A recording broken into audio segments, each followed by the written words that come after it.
Welcome, dear friend. I know you watched this video to fall asleep. So before that, like, comment, and share this video. Also, where are you from, and what time is it where you're from? Tonight, as the world grows quiet around you, and the gentle darkness begins to embrace your weary spirit, I invite you to embark on a journey unlike any other.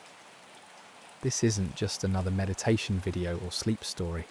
What you're about to experience is something far more profound, something that has been transforming lives for over 2,500 years.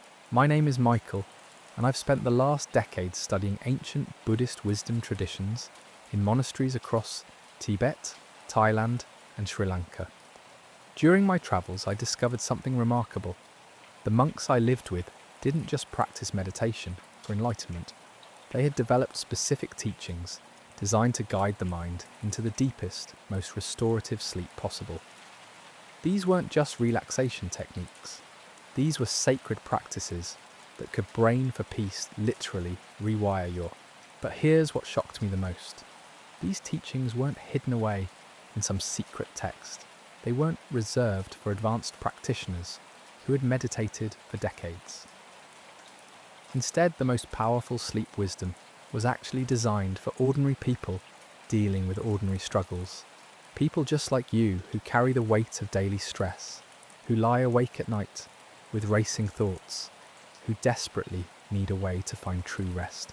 Over the next hour, I'm going to share with you 7 of the most potent Buddhist sleep teachings I learned during my time in these ancient monasteries.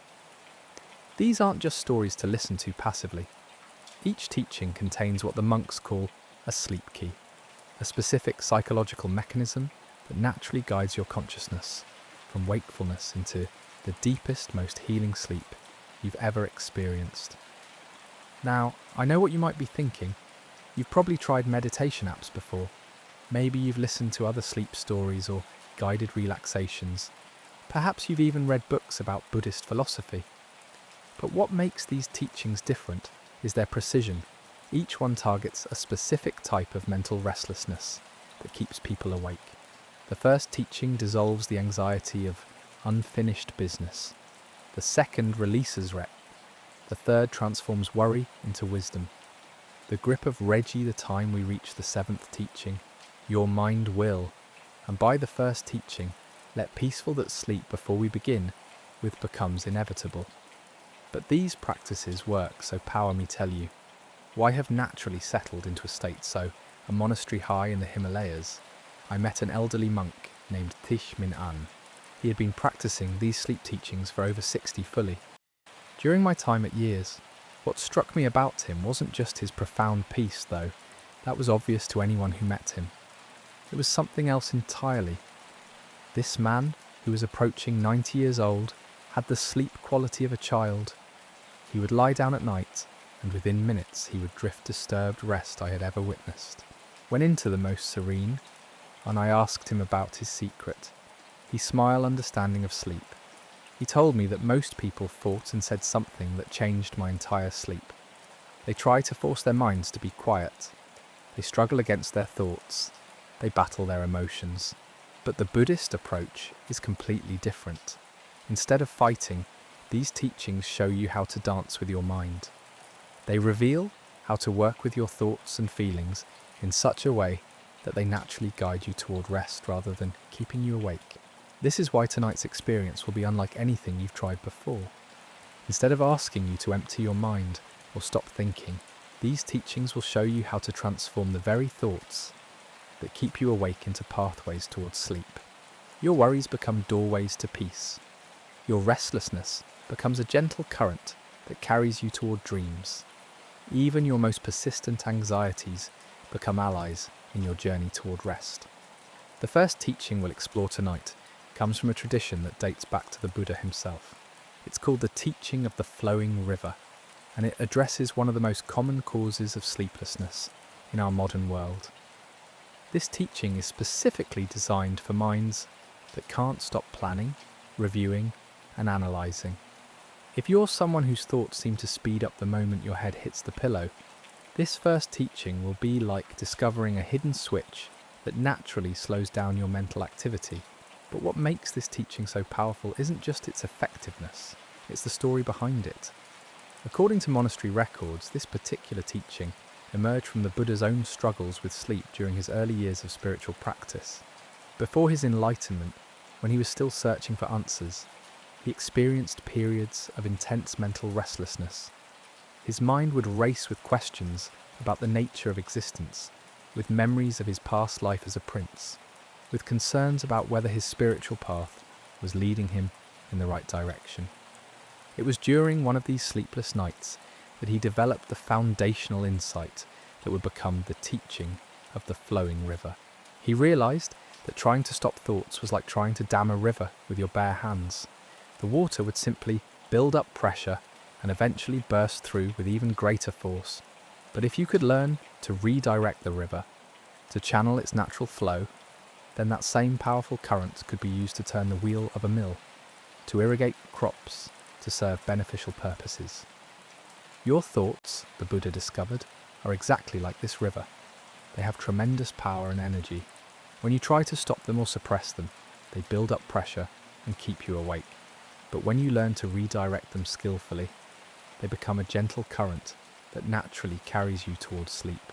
This is the essence of the teaching of the flowing river, and it's what we'll explore together in just a few moments. The second teaching we'll encounter tonight is perhaps even more profound. It's known as the teaching of the compassionate heart, and it specifically addresses the kind of sleeplessness that comes from emotional pain. If you're someone who lies awake at night replaying conversations, feeling hurt by what others have said or done, or struggling with feelings of loneliness or sadness, this teaching will offer you something extraordinary. It will show you how to transform emotional pain into a source of deep comfort and peace. This teaching originated in a monastery in ancient India, where monks regularly worked with people who had experienced great losses.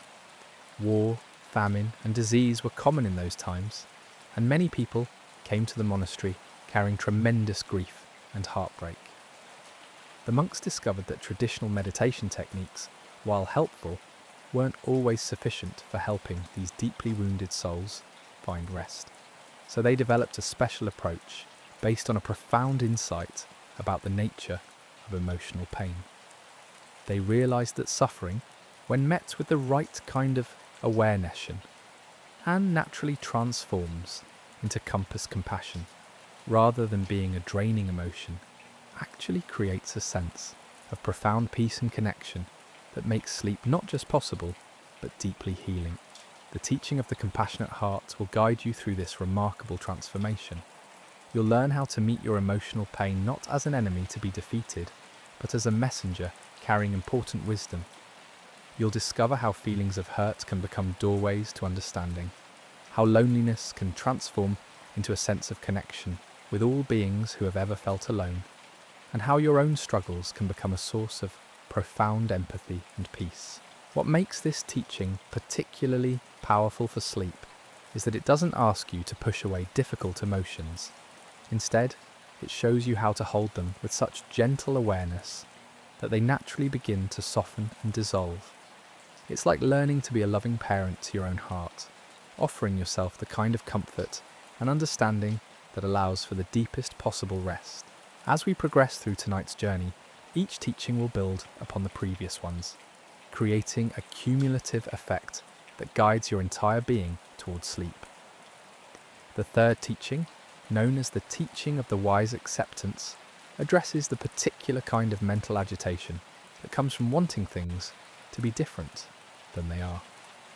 This is especially powerful for people whose minds stay active at night with thoughts like, I should have done this differently, or if only this situation would change, or I wish I could control what happens tomorrow. The fourth teaching, called the teaching of the gentle warrior, is designed for those who struggle with anger or frustration that keeps them awake. This isn't about suppressing these powerful emotions, but rather learning how to transform their energy into a source of strength and peace. You'll discover how even your most difficult feelings can become allies in your journey toward rest. By the time we reach the fifth, sixth, and seventh teachings, your mind will have been gently guided through a complete transformation. The teaching of the infinite sky will show you how to find spaciousness, even in the midst of mental chaos. The teaching of the sacred ordinary will help you discover profound peace in the simple reality of this moment.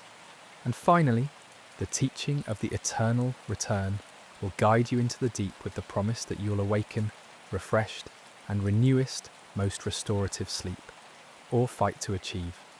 It will become, they will certainly help with that. They're about fundamentally changing your about falling asleep tonight mood. But here's what I want you to understand with your own mind before we begin. These teachings aren't just you have to struggle for breathing, as natural as there won't be something wisdom, as effortless as tea. After tonight, sleep relationship with rest, with peace of each day. The monk's a natural expression of your inner sun setting at the end mind steps aside and allows deeper quality of your sleep, directly affects you sleep deeply, and about sleep as a form of meditation, a time when the consciousness, but a journeyed peacefully, you wake believed that the quality of your entire life, when wisdom to emerge. They I studied with often spoke steered but emotionally balanced, just a few hours of unconscious awaits you tonight. Not up, not just physically RD to something larger than yourself. This is what and refined over thousands of years. These of yourself, guided by wisdom that has been tested, mentally clear, and spiritually connect you into the deepest parts. Teachings have helped countless people find the peace they were searching for. And now, they're here for you, in this moment, ready to transform your experience of rest forever. So allow yourself to settle in completely now. Let your body find its most comfortable position. Feel the weight of your limbs sinking into whatever surface supports you. Notice how your breath naturally begins to slow and deepen as we prepare to embark on this ancient journey toward perfect rest. The first teaching begins now, with the story of a restless merchant who discovered the secret of the flowing river on a night much like this one, over 2,000 years ago. In the ancient city of Varanasi, where the sacred Ganges River winds its way through bustling marketplaces and quiet temple courtyards, there lived a merchant named Arjun, whose success in trade was matched only by his inability to find peace at night. His mind, which served him so well during the day as he negotiated deals and managed his growing business, became his greatest enemy when darkness fell. Night after night, Arjun would lie on his sleeping mat, his thoughts racing like wild horses through endless fields of worry. He would replay every conversation from the day, analysing each word for hidden meanings. He would plan tomorrow's meetings, next week's travels, next month's inventory orders. His mind seemed incapable of rest, spinning faster and faster as the hours passed, weaving elaborate tapestries of concern about things that might never come to pass. The harder Arjun tried to quiet his thoughts, the louder they seemed to become. He attempted every remedy he could imagine. He drank warm milk infused with herbs. He recited prayers and mantras. He even consulted with physicians who prescribed various potions and treatments. Nothing worked. If anything, his efforts to force his mind into silence only made his thoughts more persistent and intrusive. One evening, exhausted from yet another sleepless night, Arjun found himself walking along the banks of the Ganges River. The moon cast silver light across the water's surface, and he could hear the gentle sound of the current flowing steadily toward the sea. As he watched the river, something began to shift in his understanding. He noticed how the water moved with such effortless grace, never fighting against the banks that contained it, never struggling to flow uphill or change direction suddenly. The river simply followed its natural course, accepting each bend and curve, each obstacle and opening, with perfect equanimity. Even when it encountered rocks or fallen branches, the water didn't battle against these impediments. Instead, it flowed around them, over them, through them, always finding a way forward without resistance. In that moment of quiet observation, Arjun began to understand something profound about the nature of his own restless mind. His thoughts, he realized, were like this river. They had their own natural flow, their own current and direction. When he tried to dam them up with force and willpower, When he attempted to redirect them through sheer mental effort, he was working against their fundamental nature. No wonder he felt exhausted. No wonder sleep eluded him. But what if, instead of fighting his thoughts, he could learn to work with them the way the river worked with its banks? What if he could discover how to guide his mental flow in a direction that naturally led toward rest and peace? That night, Arjun returned to his sleeping mat with a completely different approach. Instead of trying to stop his thoughts, he began to observe them with the same gentle attention he had given to the river. He noticed how one thought naturally flowed into another, how his mind moved from concern about tomorrow's meeting to memories of yesterday's conversation to plans for next week's journey. Rather than judging these thoughts as good or bad, rather than trying to push them away or hold on to them, Arjun simply watched them with curious awareness. He imagined his thoughts as leaves floating on the surface of a stream, each one appearing for a moment before drifting out of sight around the next bend.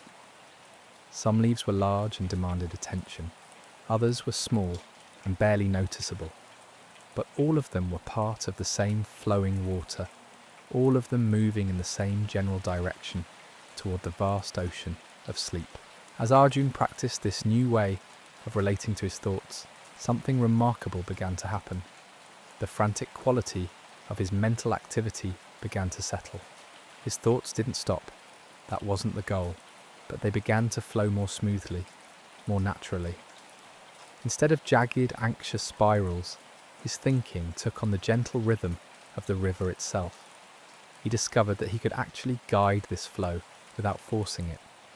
When his mind drifted toward worries about business matters, he could gently redirect his attention toward more peaceful thoughts, memories of beautiful sunsets, feelings of gratitude for his health and prosperity, or simple awareness of his breath moving in and out of his body. This redirection didn't require effort or struggle. It was more like adjusting the position of a small stone in a stream to change the water's course. Within minutes of practicing this river-like approach to his thoughts, Arjun found himself drifting toward the edges of sleep. His mind, no longer fighting against itself, began to naturally slow down and settle. The thoughts that had once kept him awake became gentle currents that actually carried him toward rest. From that night forward, Arjun's relationship with sleep transformed completely. He had learned the first great secret of Buddhist sleep wisdom, the art of flowing with the mind rather than fighting against it. Word of his transformation spread throughout the city, and soon other sleepless souls began seeking his guidance. This is how the teaching of the flowing river came to be preserved and passed down through generations of Buddhist practitioners. The wisdom that Arjun discovered by the banks of the Ganges became one of the foundational practices for anyone seeking to transform restlessness into rest, mental agitation into peaceful sleep. Now, as you lie here listening to this ancient story, you too can begin to experience the power of this teaching. Notice your own thoughts as they arise and flow through your awareness. Instead of trying to stop them or change them, simply observe them with the same gentle attention that Arjun gave to the river. Imagine that your mind is like that sacred river, flowing naturally toward the ocean of sleep. Some thoughts may be swift-moving and energetic, like rapids cascading over rocks. Others may be slow and deep, like still pools reflecting the moonlight. All of them are part of the same flowing water, all of them moving in the same direction toward rest. If you notice your thoughts speeding up or becoming agitated, remember that this is simply the natural variation in a river's flow. Sometimes water moves quickly, sometimes slowly.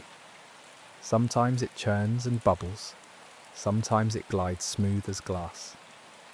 None of these variations are problems to be solved. They are simply the river being a river, your mind being a mind. You can gently guide this mental flow by choosing where to place your attention, just as you might adjust a small stone to redirect water toward a particular channel. If worrisome thoughts arise, you don't need to fight them.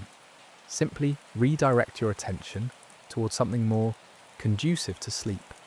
The feeling of your body relaxing into your bed, the natural rhythm of your breath, or perhaps a memory that brings you peace and comfort. With each breath you take, allow yourself to sink deeper into this flowing state of awareness. Feel your thoughts beginning to slow and settle, like sediment in still water, gradually drifting toward the bottom. Your mental river is finding its natural course toward the vast ocean of sleep, carrying you gently along its current. This is the first key to unlocking the deepest rest, not through force or struggle, but through the gentle art of flowing with your mind's natural rhythm. As this understanding settles into your awareness, you're already beginning to experience the profound relaxation that comes when we stop fighting against ourselves and start working with the fundamental nature of consciousness itself. The river of your mind knows exactly where it wants to go. Your job is simply to let it carry you there, flowing naturally, effortlessly, peacefully, toward the perfect rest that awaits you just around the next gentle bend in the stream of awareness. And as this first teaching begins to settle into the deepest layers of your awareness, you're ready to receive the second profound wisdom that transformed my understanding of sleep forever. This next teaching emerged from what the monks called the great paradox of the heart, the discovery that our emotional wounds, when approached with the right kind of awareness, can actually become our most powerful allies in achieving profound rest. Or yes, the teaching of the compassionate heart begins with the story of a young woman named Priya, who came to a monastery in ancient Ceylon, carrying a grief so heavy that she hadn't slept peacefully in over a year. Her story illuminates something remarkable about the nature of emotional pain and its relationship to deep, healing sleep. Priya had lost her beloved younger brother in a tragic accident, and the weight of this loss had transformed her nights into endless cycles of sorrow and regret. She would lie awake reliving their last conversation, wondering if she could have said something different, done something more, somehow prevented the tragedy that had torn her world apart. Her heart felt like it was carrying a stone so heavy that even breathing required tremendous effort. When she arrived at the monastery, the abbot who greeted her was an elderly monk named Venerable Kassapa, whose eyes held a depth of understanding that seemed to see directly into the wounded places of her soul. Instead of offering her the usual consolations or advice to let go of her grief, he said something that initially shocked her. "Your pain," he told her gently, "is not your enemy. It is actually your heart's way of honouring the depth of your love. The question is not how to eliminate this pain, but how to hold it with such tenderness that it transforms from suffering into something sacred." That first night at the monastery, instead of trying to push away her grief or distract herself from her sorrow, Priya was guided through a completely different approach. The teaching of the compassionate heart showed her how to meet her emotional pain with the same gentle awareness that a mother might use to comfort a crying child. She learned to place her hand over her heart and acknowledge the pain that lived there, not as an intruder to be expelled, but as a part of herself that needed care and understanding. Instead of running from the waves of grief when they arose, she learned to breathe with them, to let them move through her body, like weather passing through the sky. But here's where the teaching revealed its profound wisdom. As Priya practiced meeting her pain with compassion rather than resistance, something unexpected began to happen. The tight, constricted feeling in her chest began to soften. The sharp edges of her grief began to round themselves into something more tender and workable. Most remarkably, she discovered that when she stopped fighting against her sadness, when she allowed herself to feel it fully, while surrounding it with loving awareness, the emotion naturally began to transform. Her grief didn't disappear, that wasn't the goal, but it evolved from a harsh, jagged energy that kept her awake into something softer, something that actually invited rest. The monks explained to her that this transformation happens because of a fundamental principle of the heart. Pain, when met emotional with resistance, becomes like a clenched fist, tight, hard and persistent. But when the same emotion is held with compassion, it relaxes like a fist opening into an open palm. The energy is still there, but it's no longer fighting against itself. Priya learned that her sleeplessness wasn't really caused by her grief itself, but by her struggle against her grief. The exhaustion came not from feeling sad, but from trying not to feel sad. The moment she gave herself permission to hurt, to miss her brother, to feel the full weight of her love for him, her nervous system began to relax in ways she hadn't experienced since before his death. This is the heart of the second teaching. Emotional pain, when approached with skillful compassion, naturally guides the mind and body toward rest.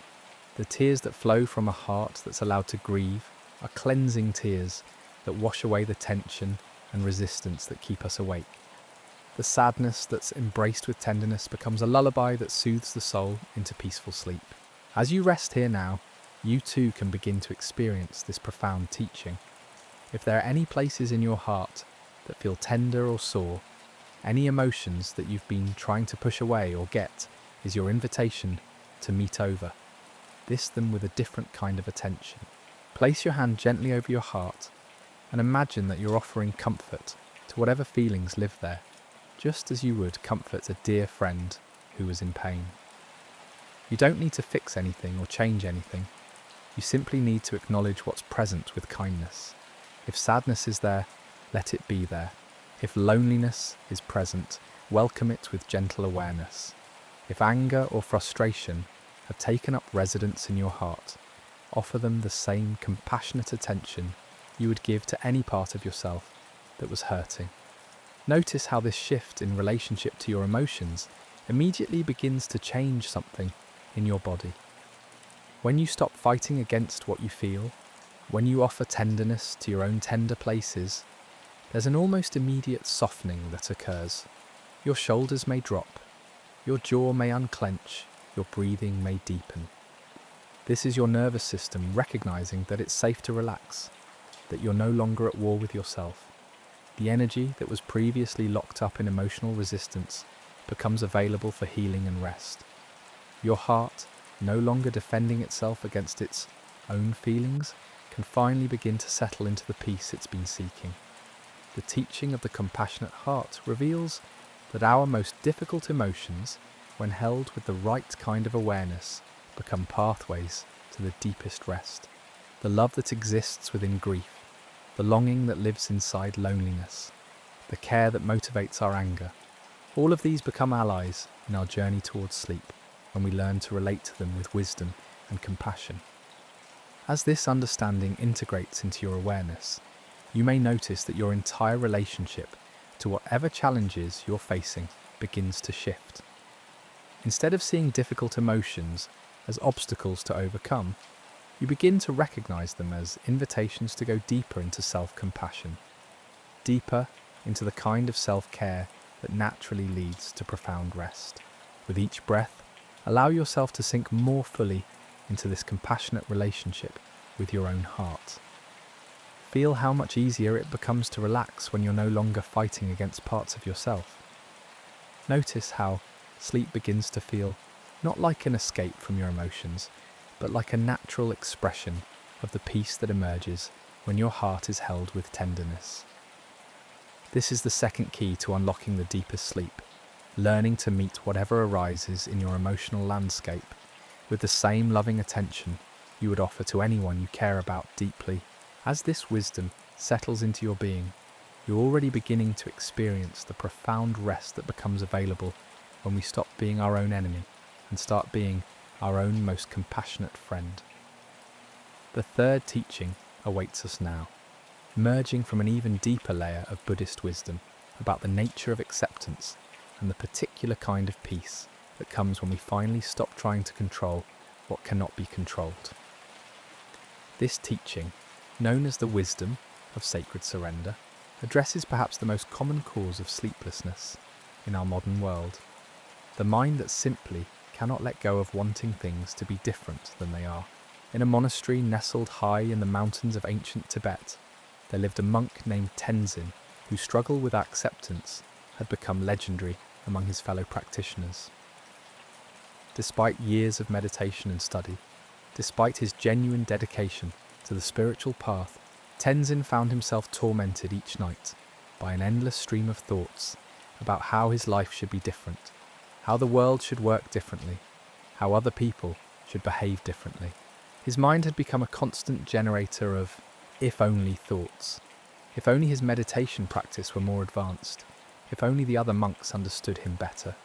If only his family back in the village would make different choices. If only the weather were warmer, the food more plentiful, the monastery less crowded.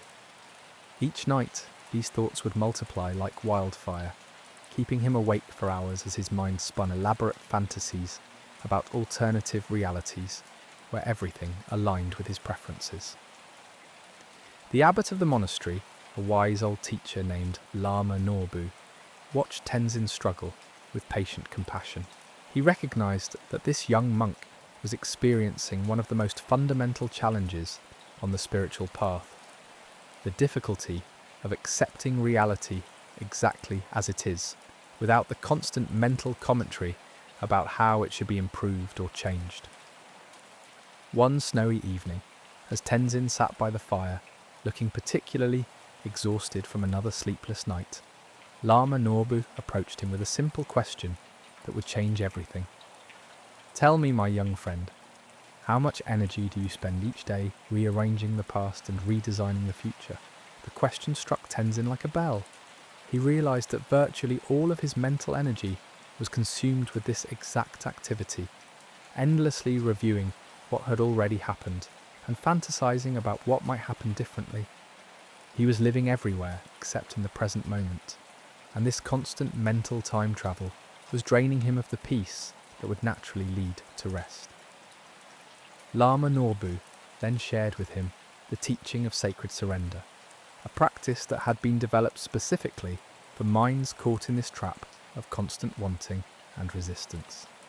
The teaching began with a profound shift in perspective.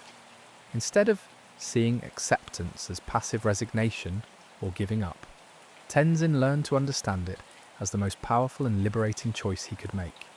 True surrender, Lama Norbu explained, is not about becoming weak or passive. It's about recognizing that you are wasting tremendous energy fighting battles that cannot be won. When you argue with reality, you lose, but only every time. The moment you stop this argument, all of that energy becomes available for peace, for rest, for the kind of deep contentment that makes sleep inevitable. The practice itself was surprisingly simple, yet profoundly effective.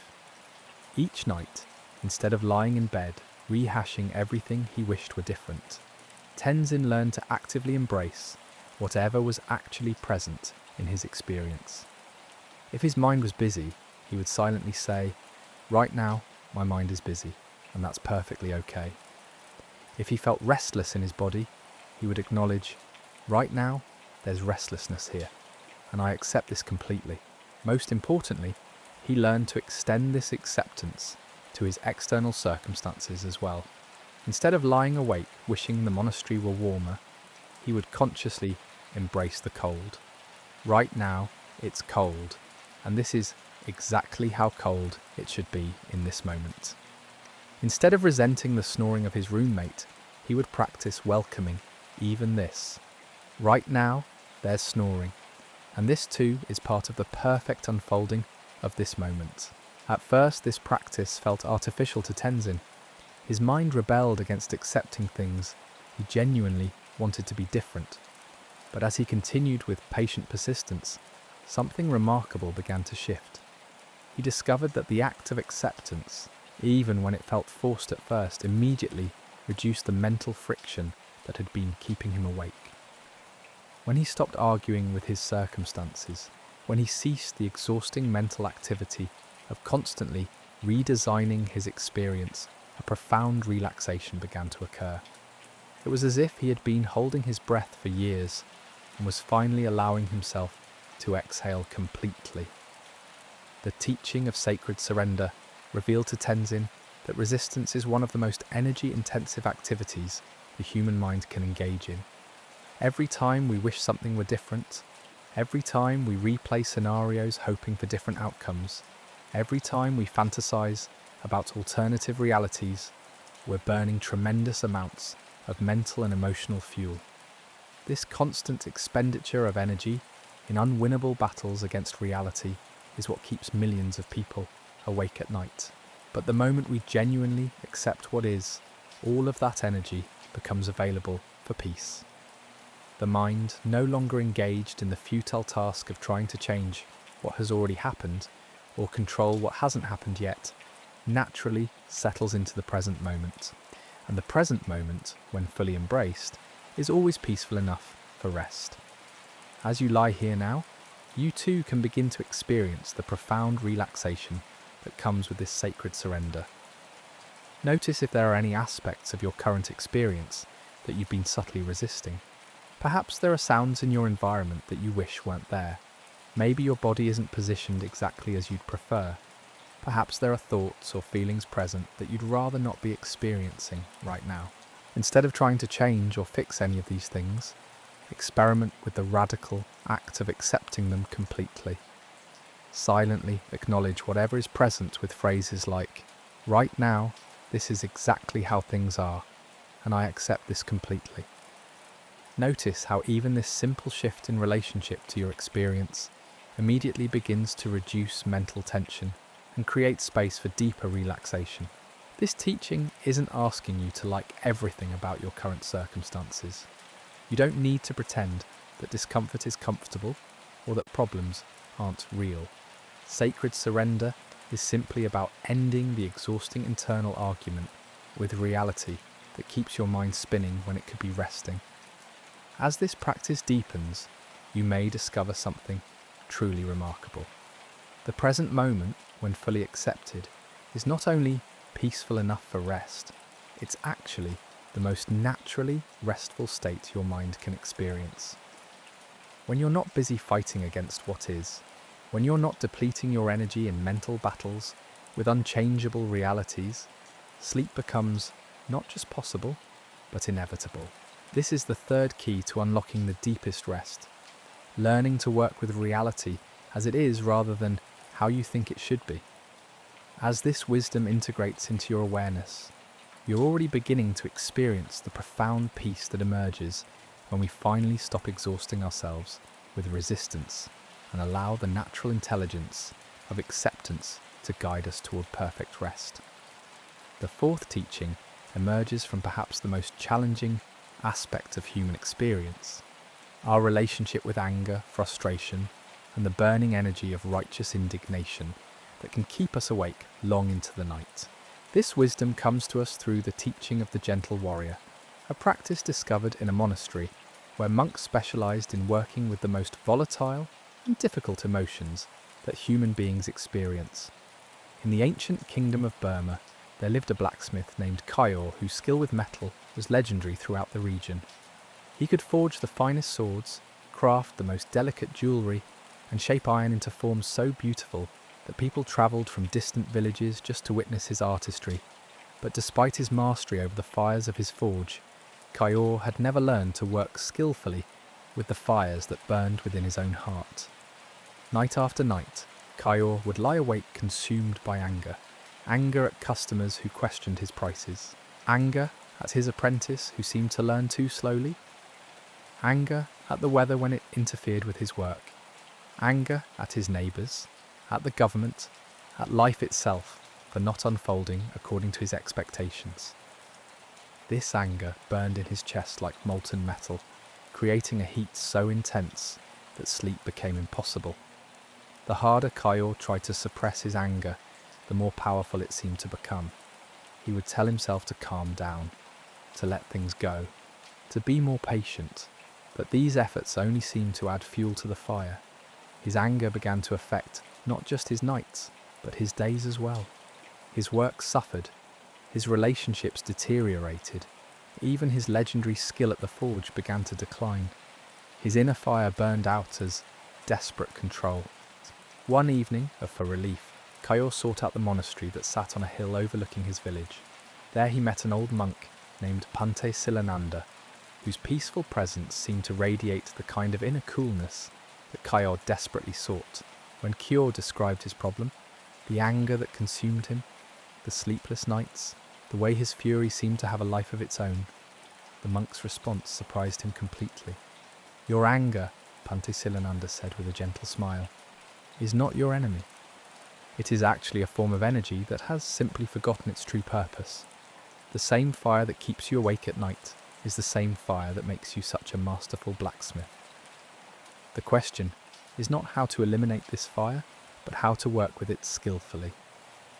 This perspective was revolutionary to Kyle. He had always thought of anger as something destructive, something to be ashamed of and suppressed.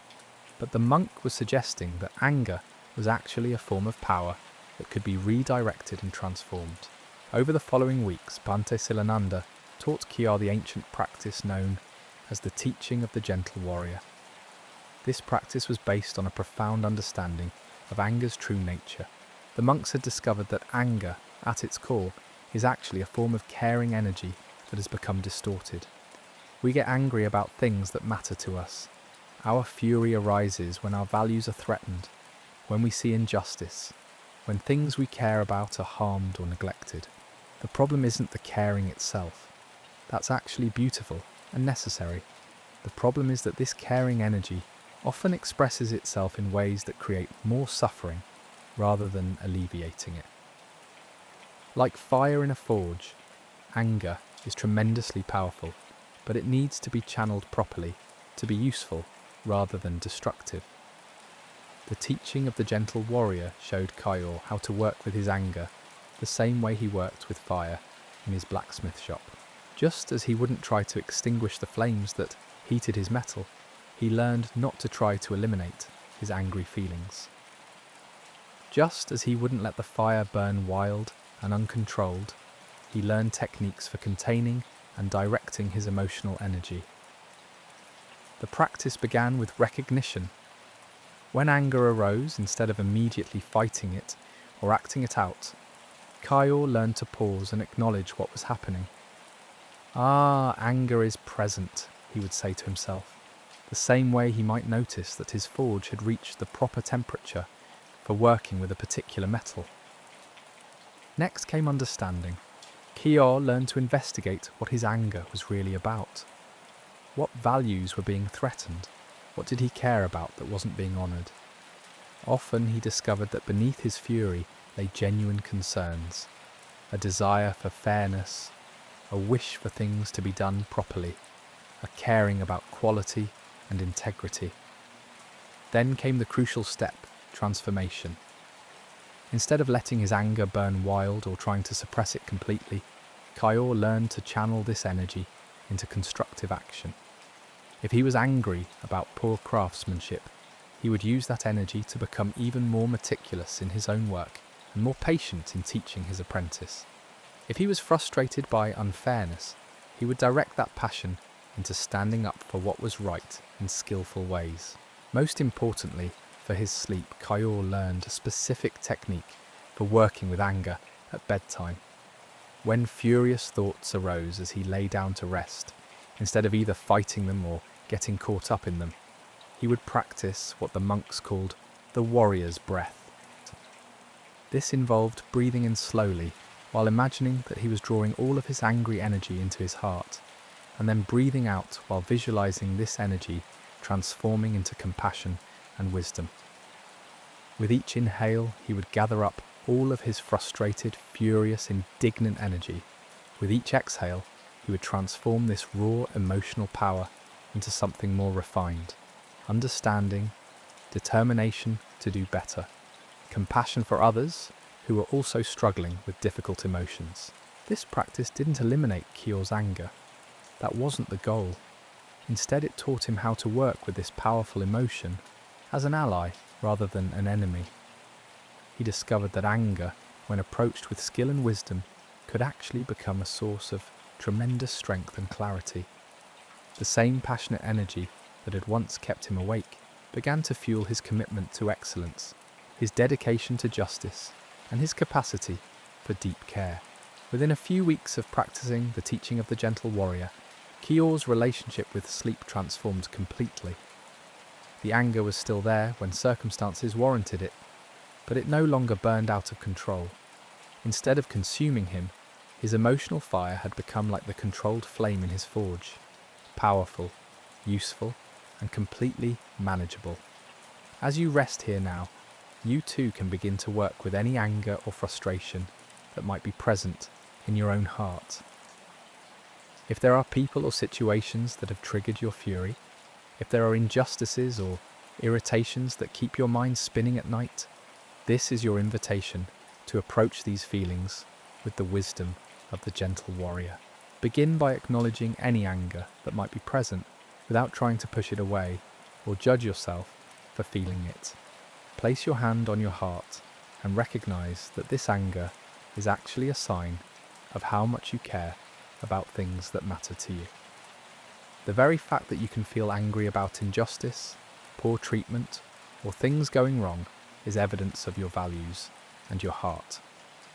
Now practice the warrior's breath. As you breathe in slowly, imagine gathering up all of this fiery energy from wherever it lives in your body.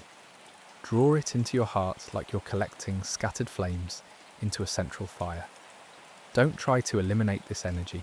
Simply collect it mindfully.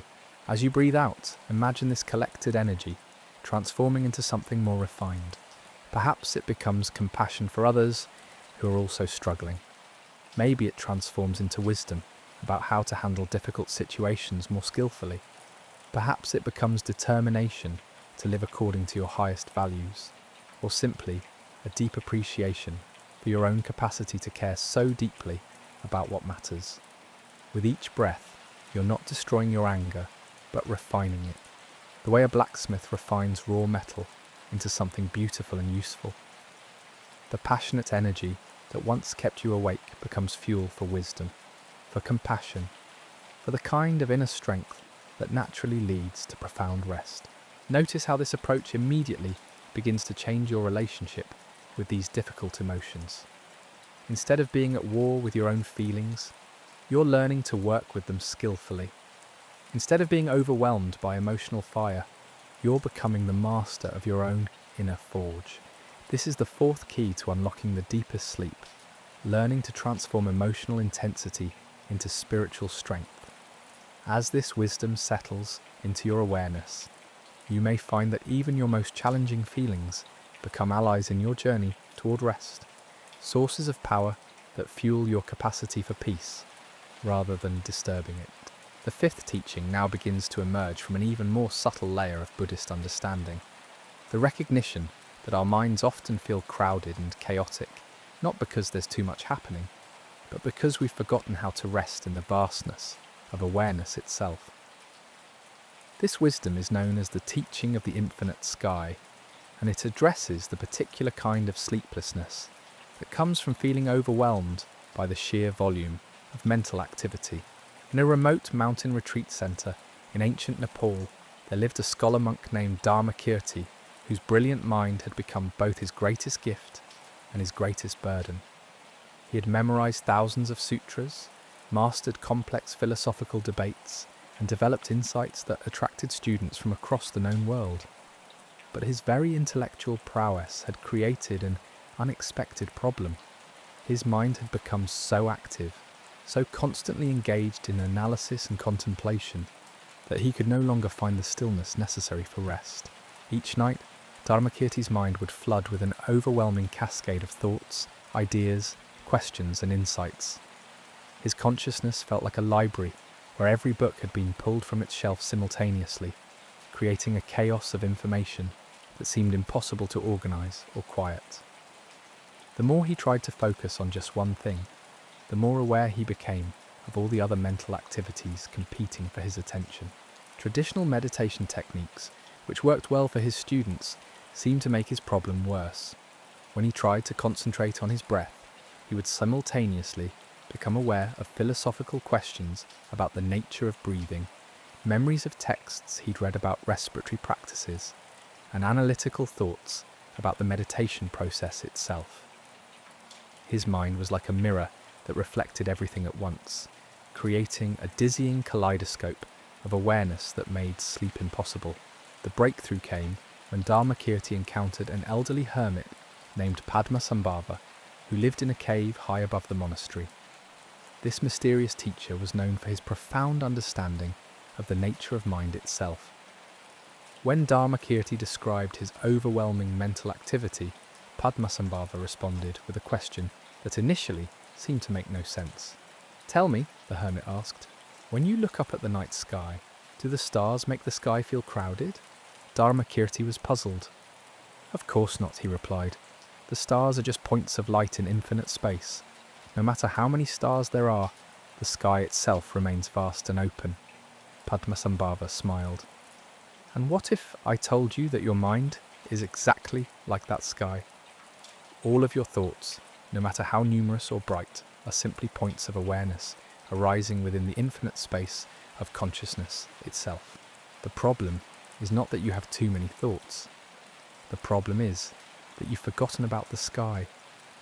This metaphor opened up an entirely new understanding for Dharmakirti.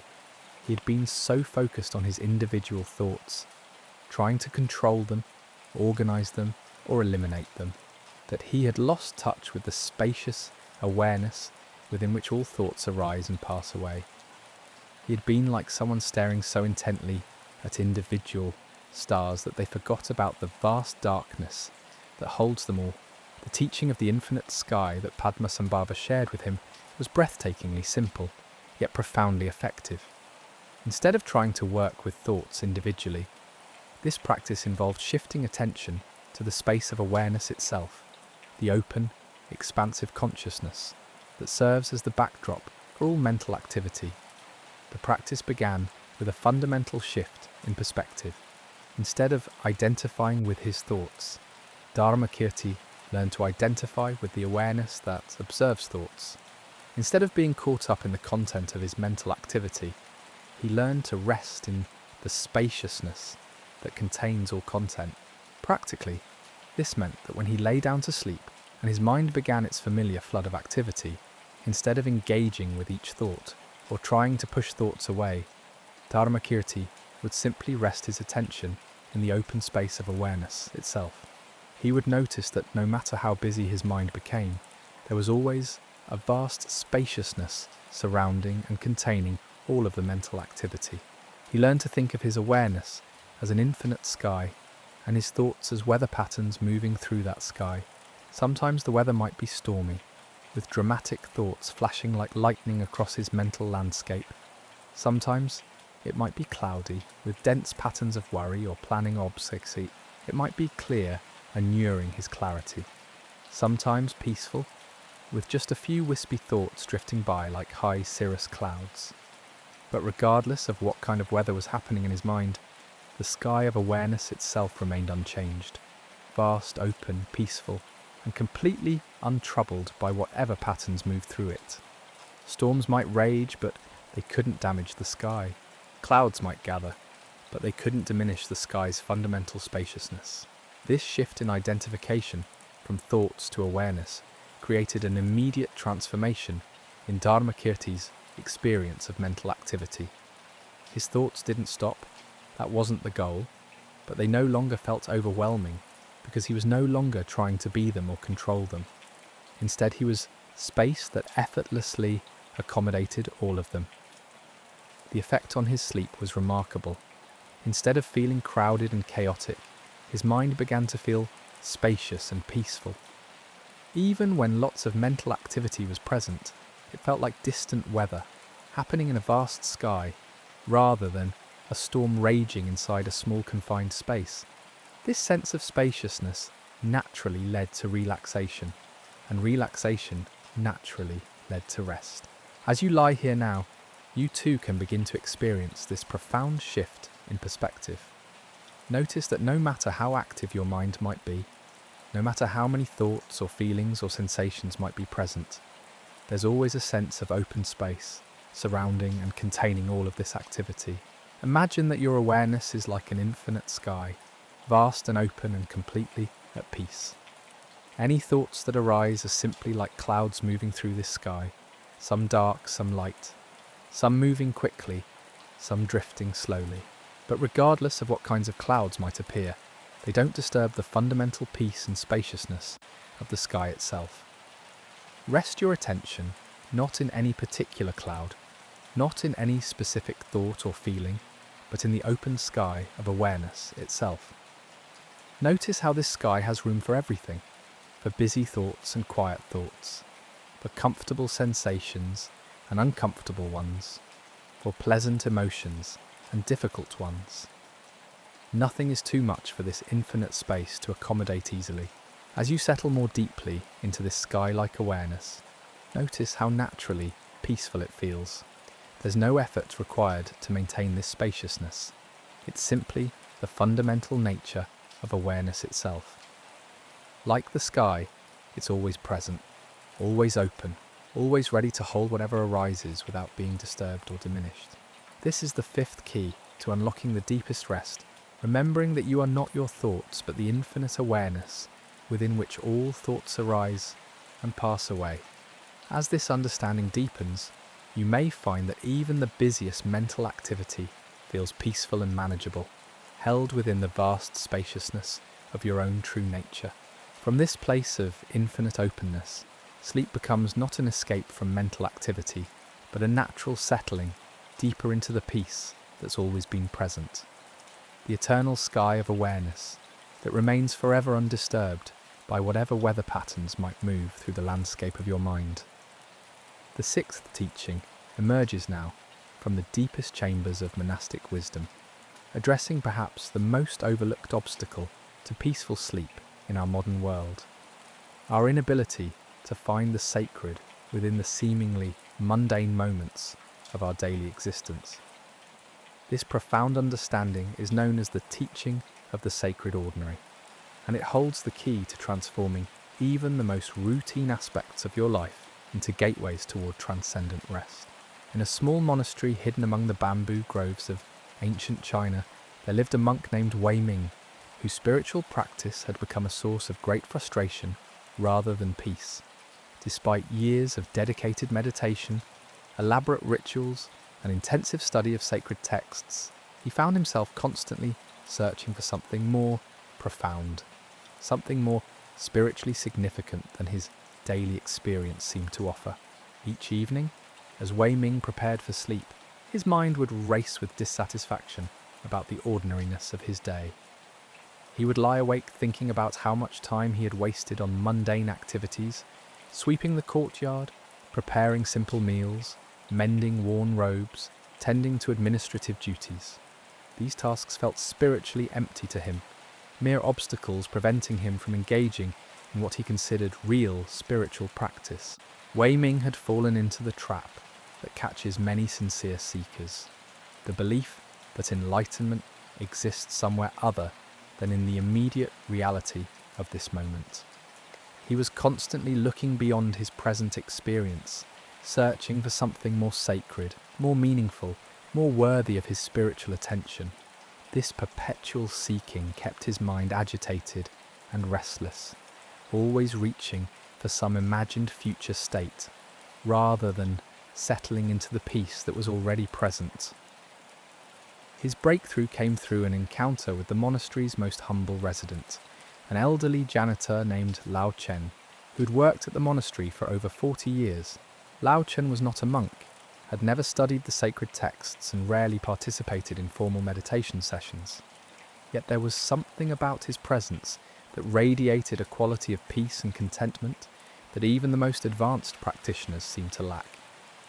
One evening, Wei Ming found himself watching Lao Chen perform his final task of the day, slowly, methodically cleaning the meditation hall where the monks had practiced earlier. There was something mesmerizing about the way the old man worked. Every movement seemed deliberate and graceful. Every stroke of his mop across the wooden floor appeared to be performed with the same attention and reverence that the monks brought to their most sacred rituals. Curious, Wei Ming approached the janitor and asked him about his approach to work.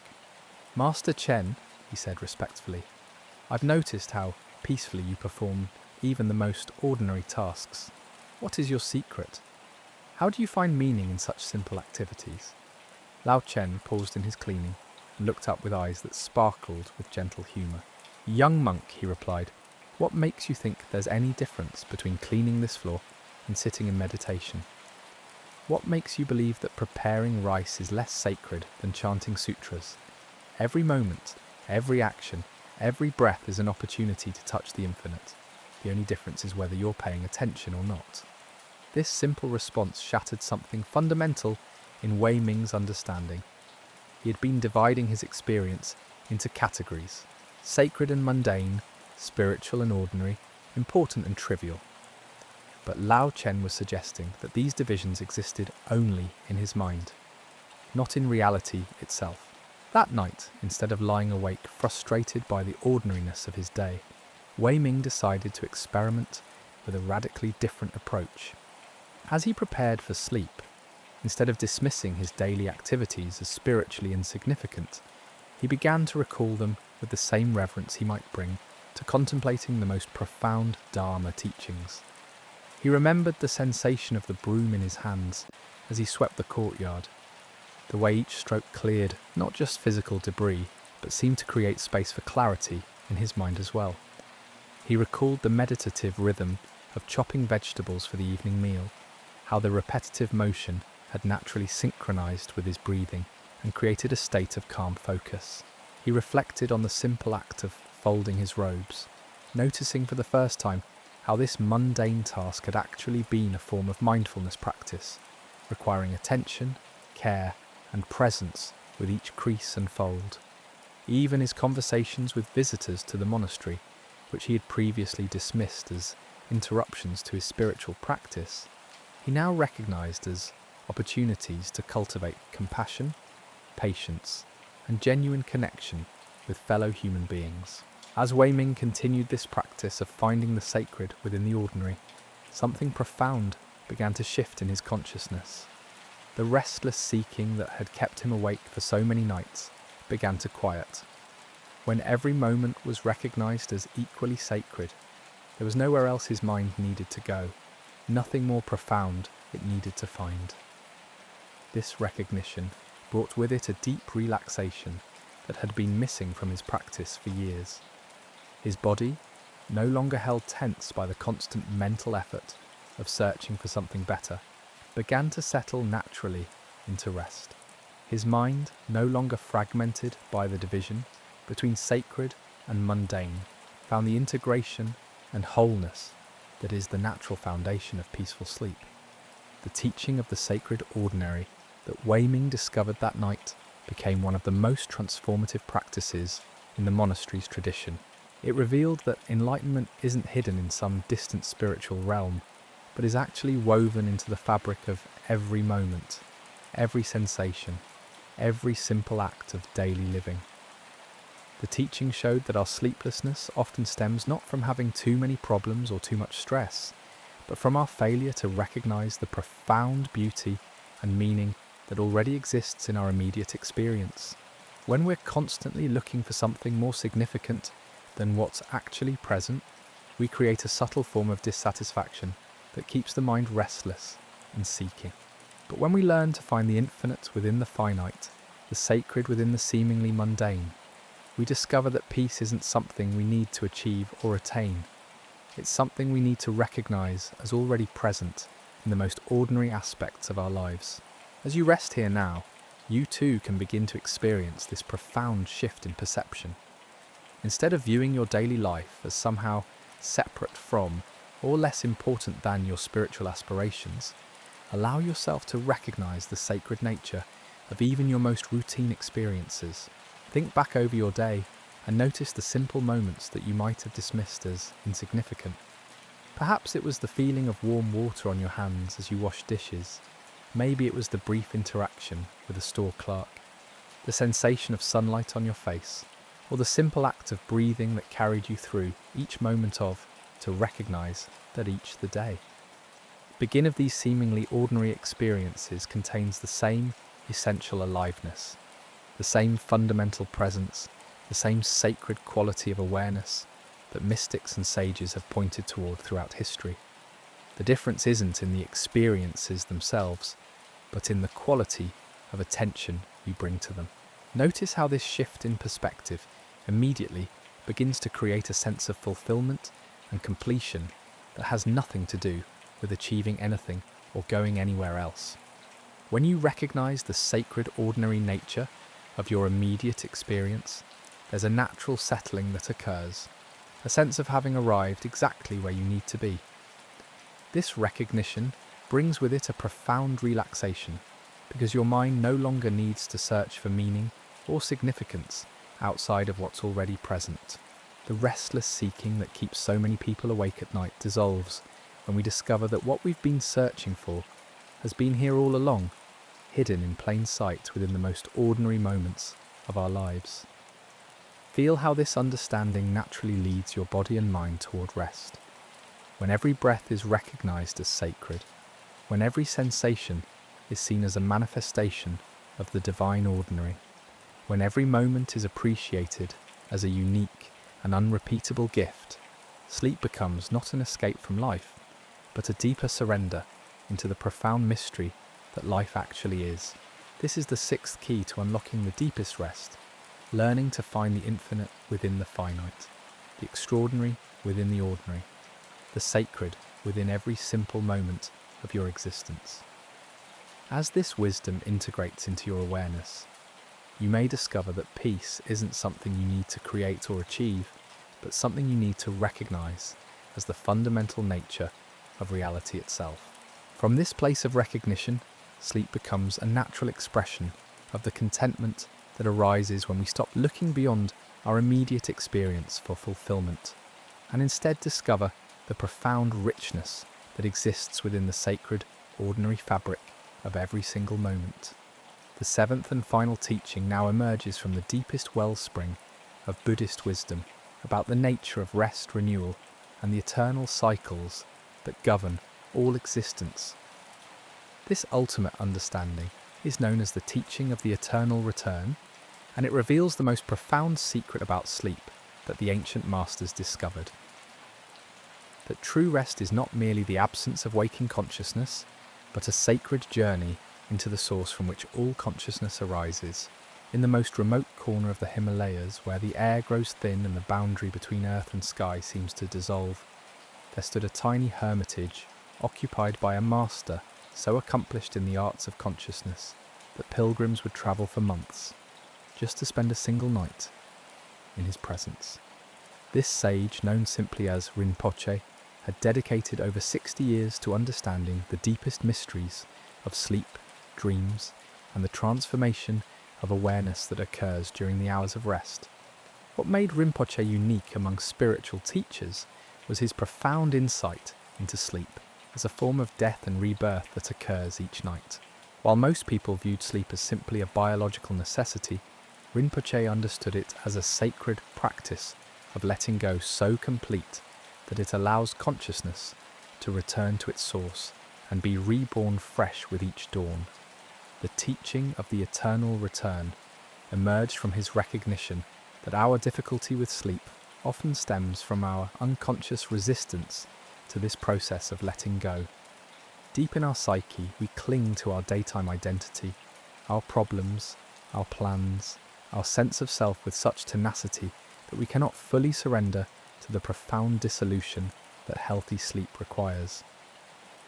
One autumn evening, as the first snows began to dust the high peaks surrounding his hermitage, Rinpoche received a visitor whose struggle with sleep had become legendary in the valleys below. This was a wealthy merchant named Tenzin, who had tried every remedy, consulted every healer, and practiced every technique he could find. Yet sleep continued to elude him night after night. When Tenzin described his problem to Rinpoche, the old master listened with the kind of attention that seemed to hear not just words but the deeper currents of suffering beneath them. After a long silence, Rinpoche spoke in a voice that seemed to come from the depths of the mountains themselves. "You cannot sleep," he said gently, "because you're afraid to die. Not the death of your body, but the death of your daytime self, the dissolution of your identity that must occur for true rest to begin. Each night, you attempt to take your entire waking world to bed with you, like a traveller who refuses to put down his heavy pack even when to rest." This in-vitro observation struck Tenzin with the force of revelation. He realised that his sleeplessness wasn't really about racing thoughts or physical tension, though those symptoms were present. At its core, his insomnia was a deep resistance to the letting go that sleep requires, the surrender of control, the release of identity, the trust in something larger than his conscious mind. Rinpoche then began to share the teaching of the eternal return, a practice that had been developed by masters who understood sleep as one of the most profound spiritual opportunities available to human beings. This teaching was based on the recognition that sleep is not a pause in consciousness, but a return to the source of consciousness itself. Every night, Rinpoche explained, we are offered the opportunity to experience a form of ego death that allows our essential nature to be refreshed and renewed. When we truly sleep, the constructed self that navigates the world during waking hours dissolves back into the undefined awareness from emerged, in which it originally, the deepest phases of rest, we return to a state of consciousness that is prior to all identity, all memory, all sense of separation. This return to source is what allows us to wake up feeling renewed rather than simply rested. It's why a truly good night's sleep doesn't just restore our physical energy, but seems to reset our entire perspective on life. We literally return from a journey to our essential nature, carrying back with us a freshness and clarity that can only come from touching the source of our being. The practice that Rinpoche taught Tenzin was designed to work with this natural process rather than against it. Instead of trying to maintain control and awareness as he fell asleep, Tenzin learned to consciously participate in the dissolution that sleep requires. Instead of clinging to his daytime identity, he practiced the sacred art of letting himself dissolve back into the undefined source from which all identity arises. The technique began with what Rinpoche called the great letting go. As Tenzin lay down each night, instead of trying to solve problems or plan for tomorrow, he would consciously release every aspect of his daytime identity. He would let go of being a merchant, let go of being successful or unsuccessful, let go of being worried or confident, let go of being anything at all. Layer by layer, he would peel away the constructed aspects of his personality until he reached something much more fundamental, the simple awareness that exists before all identity, all story, all sense of being a separate self. This wasn't a frightening process, as he had initially feared, but rather profoundly liberating. Each layer he released felt like removing a piece of armour he hadn't realised was weighing him down. As this practice deepened, Tenzin began to experience sleep, not as unconsciousness, but as a return to a more fundamental form of consciousness. One that is vast, open, peaceful, and completely without the limitations of personal identity. He learned to trust this process of dissolution, understanding that the self that let go at night would return in the morning, refreshed and renewed by its journey to the source. The effect was transformative beyond anything Tenzin had imagined possible. Not only did he begin sleeping deeply and peacefully, but he found that his entire relationship with life began to change. The problems that had seemed so urgent and overwhelming began to feel more manageable, held within a larger perspective that came from regularly touching this source of renewal. His business dealings became more effortless and ethical, guided by wisdom that seemed to flow from a deeper place than his calculating mind. His relationships improved as he related to others not just from his personality, but from the essential humanity he touched each night. Even his physical health improved dramatically as his body finally received the deep restoration it had been craving for years. Most remarkably, Tenzin discovered that this practice didn't diminish his effectiveness in the world, but actually enhanced it.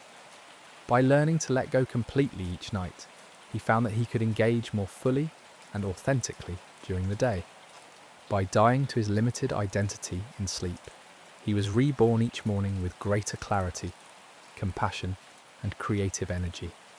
As you lie here now, ready to receive this final and most profound teaching, you too can begin to experience the sacred art of the eternal return. Notice that there's a part of you that's been trying to hold on to your daytime world, to maintain some sense of control or identity, even as you prepare for sleep. Gently begin to release this holding.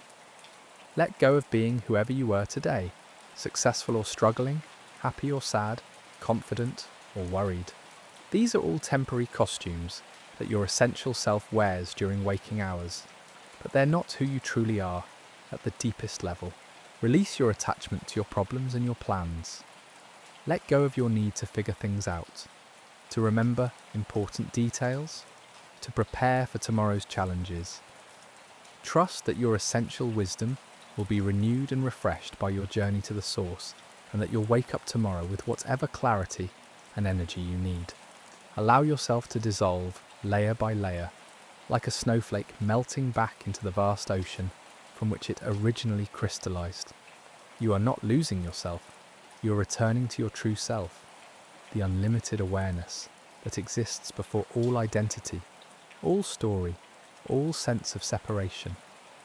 Feel the profound relief that comes with this letting go. Notice how much energy you've been using to maintain your sense of being a separate self, and feel that energy naturally returning to its source as you release the need to be anyone in particular. This is the most profound form of rest possible. Not just physical relaxation, but the dissolution of everything that feels heavy or burdensome about being a separate self.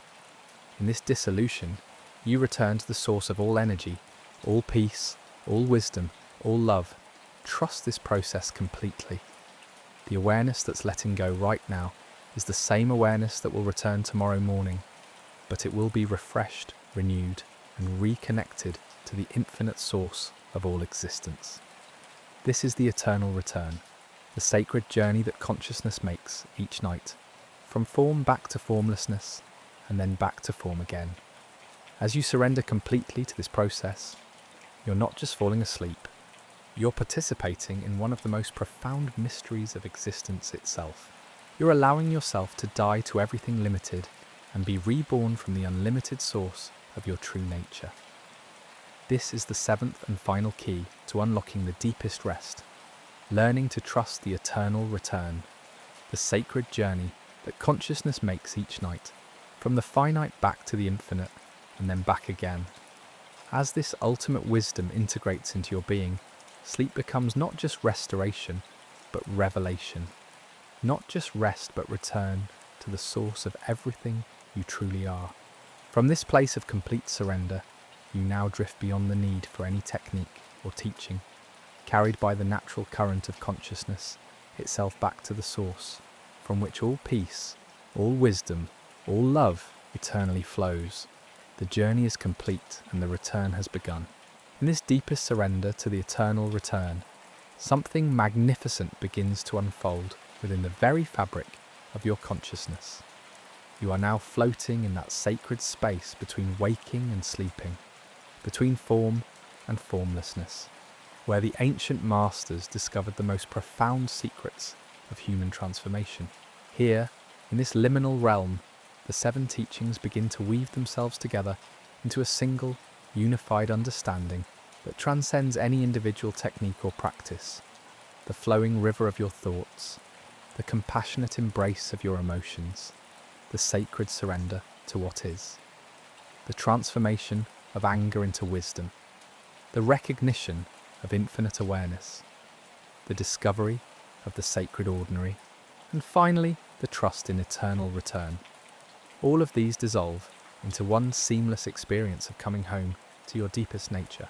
But there is something even more profound that the ancient Buddhist masters discovered in their lifetimes of exploring the mysteries of consciousness and rest.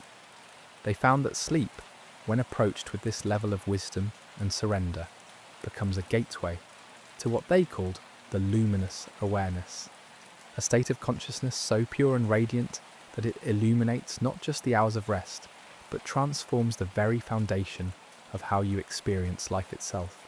In a hidden monastery deep in the mountains of ancient Tibet, there lived a master whose name has been lost to history, but whose teachings on this luminous awareness were so profound that they were whispered from teacher to student for over 1,000 years. This nameless sage had discovered that within the deepest layers of sleep lies a consciousness so clear, so vast and so inherently peaceful that touching it even briefly could heal years of accumulated stress and trauma. The Master called this state the sleep of the awakened ones, not because it required any special attainment or years of practice, but because it revealed what had always been true.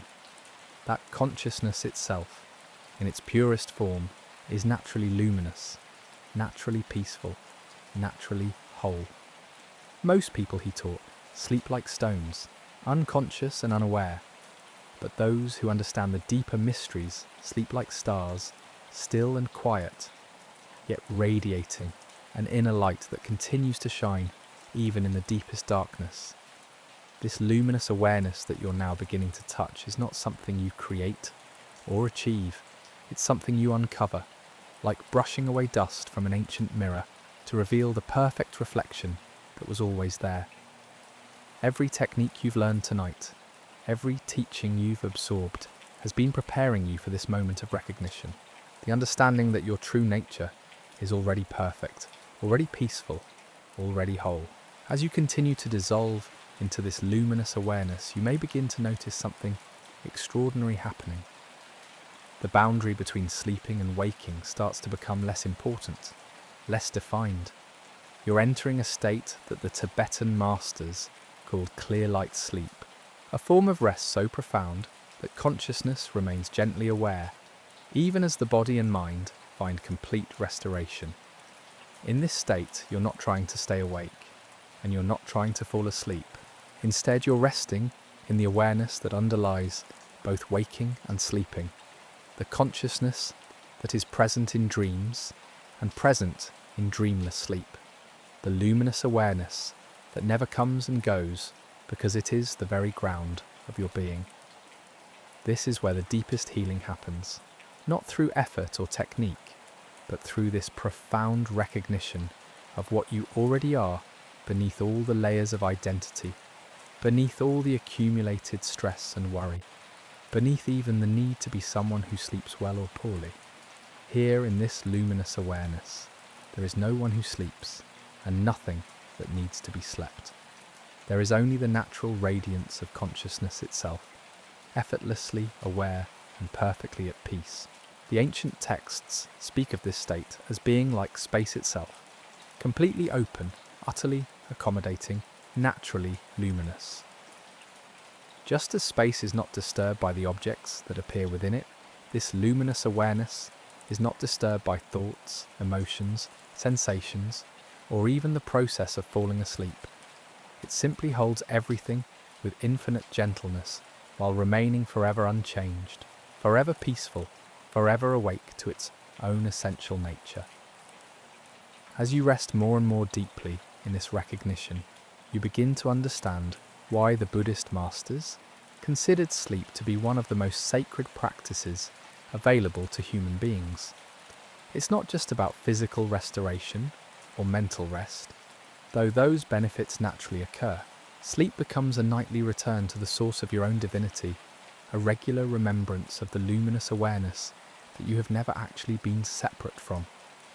In this state, the very cells of your body begin to remember their original instructions for perfect health and harmony. Your nervous system, no longer driven by the constant effort of maintaining a separate self, settles into rhythms of such profound peace that healing happens at levels deeper than you ever imagined possible. Your mind, released from the need to solve problems or maintain control, naturally aligns with the wisdom that flows from the source of all understanding. Even your dreams, when they arise from this foundation of luminous awareness, become vehicles for insight and transformation rather than mere mental activity. The subconscious patterns that have been limiting your growth begin to dissolve in the gentle light of this natural awareness, replaced by new patterns that support your highest evolution and deepest fulfillment. But perhaps most remarkably, this luminous awareness that you're touching in sleep doesn't disappear when you wake up tomorrow morning. Instead, it becomes a golden thread that runs through all your daily experiences, a constant background of peace and clarity that remains available no matter what challenges or opportunities arise in your waking life. This is the secret that the ancient masters discovered and passed down through countless generations of practitioners. That sleep, approached with wisdom and reverence, becomes a bridge between the limited self of daily life and the unlimited awareness that is your deepest truth. Each night becomes an opportunity, not just to rest, but to remember who you really are beneath all the stories and identities you've accumulated. As you continue to sink into this luminous awareness, notice how effortless it becomes to let go of everything that seemed so important just a few hours ago. The concerns that felt urgent, the problems that seemed overwhelming, the emotions that felt so solid and permanent, all of these naturally fade into the background as you remember the vast space of awareness that holds them all without being touched by any of them.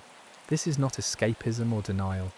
This is coming home to the truth of your being, recognizing that while life's challenges are real and deserve appropriate attention, they arise within a context of such profound peace and wisdom that they need never overwhelm or define you. From this foundation of luminous awareness, you can engage with life's complexities tomorrow with a clarity and compassion that flows naturally from remembering your deepest nature. The Masters taught that this recognition transforms not just how you sleep, but how you live. When you know yourself as this luminous awareness, relationships become expressions of love rather than negotiations for security. Work becomes a creative expression of your gifts rather than a struggle for survival. Even difficulties become opportunities for growth rather than evidence. This is why, of Something Wrong, these teachings have been preserved for over 2,500 years, not because they offer a temporary solution to insomnia, but because they reveal the timeless truth about the nature of consciousness itself. They show that peace is not something you need to create or maintain, but something you need to remember as the very foundation of what you are.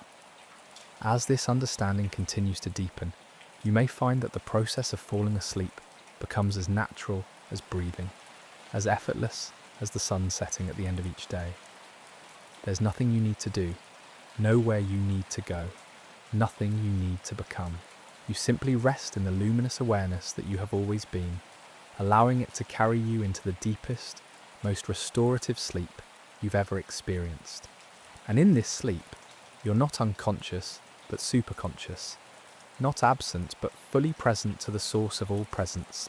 You're resting in the very heart of existence itself, the luminous awareness from which all experiences arise and into which they all return. This is your natural home, the place you've been seeking in all your searching, the peace you've been trying to create through all your efforts. From this place of ultimate recognition, sleep becomes not an escape from reality, but the deepest possible engagement with reality, with the luminous awareness that is the true nature of everything that exists. Here in this radiant stillness, you find not just rest but revelation, not just peace but the very source of all peace. As you continue to dissolve into this luminous awareness, carried by currents of wisdom that have guided seekers for millennia, you're participating in one of the most profound mysteries of existence, the recognition that consciousness itself is naturally awake, naturally peaceful, naturally whole. This is your inheritance as a conscious being, your birthright as awareness itself. Rest now in this understanding, allowing it to permeate every cell of your body, every corner of your mind, every aspect of your being.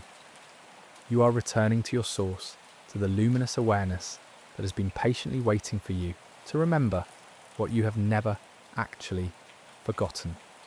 In this remembrance lies the deepest rest, the most profound peace, the ultimate fulfillment of the spiritual journey itself.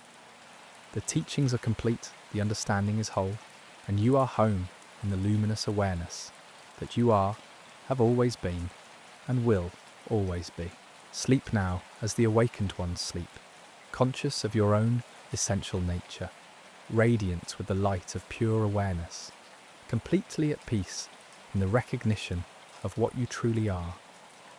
The luminous awareness that cradles you now carries within it echoes of countless souls who have made this same sacred journey through the corridors of consciousness.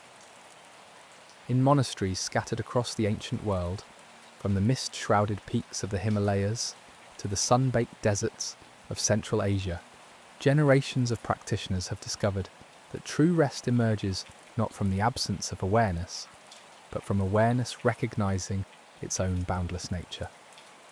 Tonight, as you float in this ocean of luminous peace, you join an invisible lineage of beings who have touched this same timeless truth.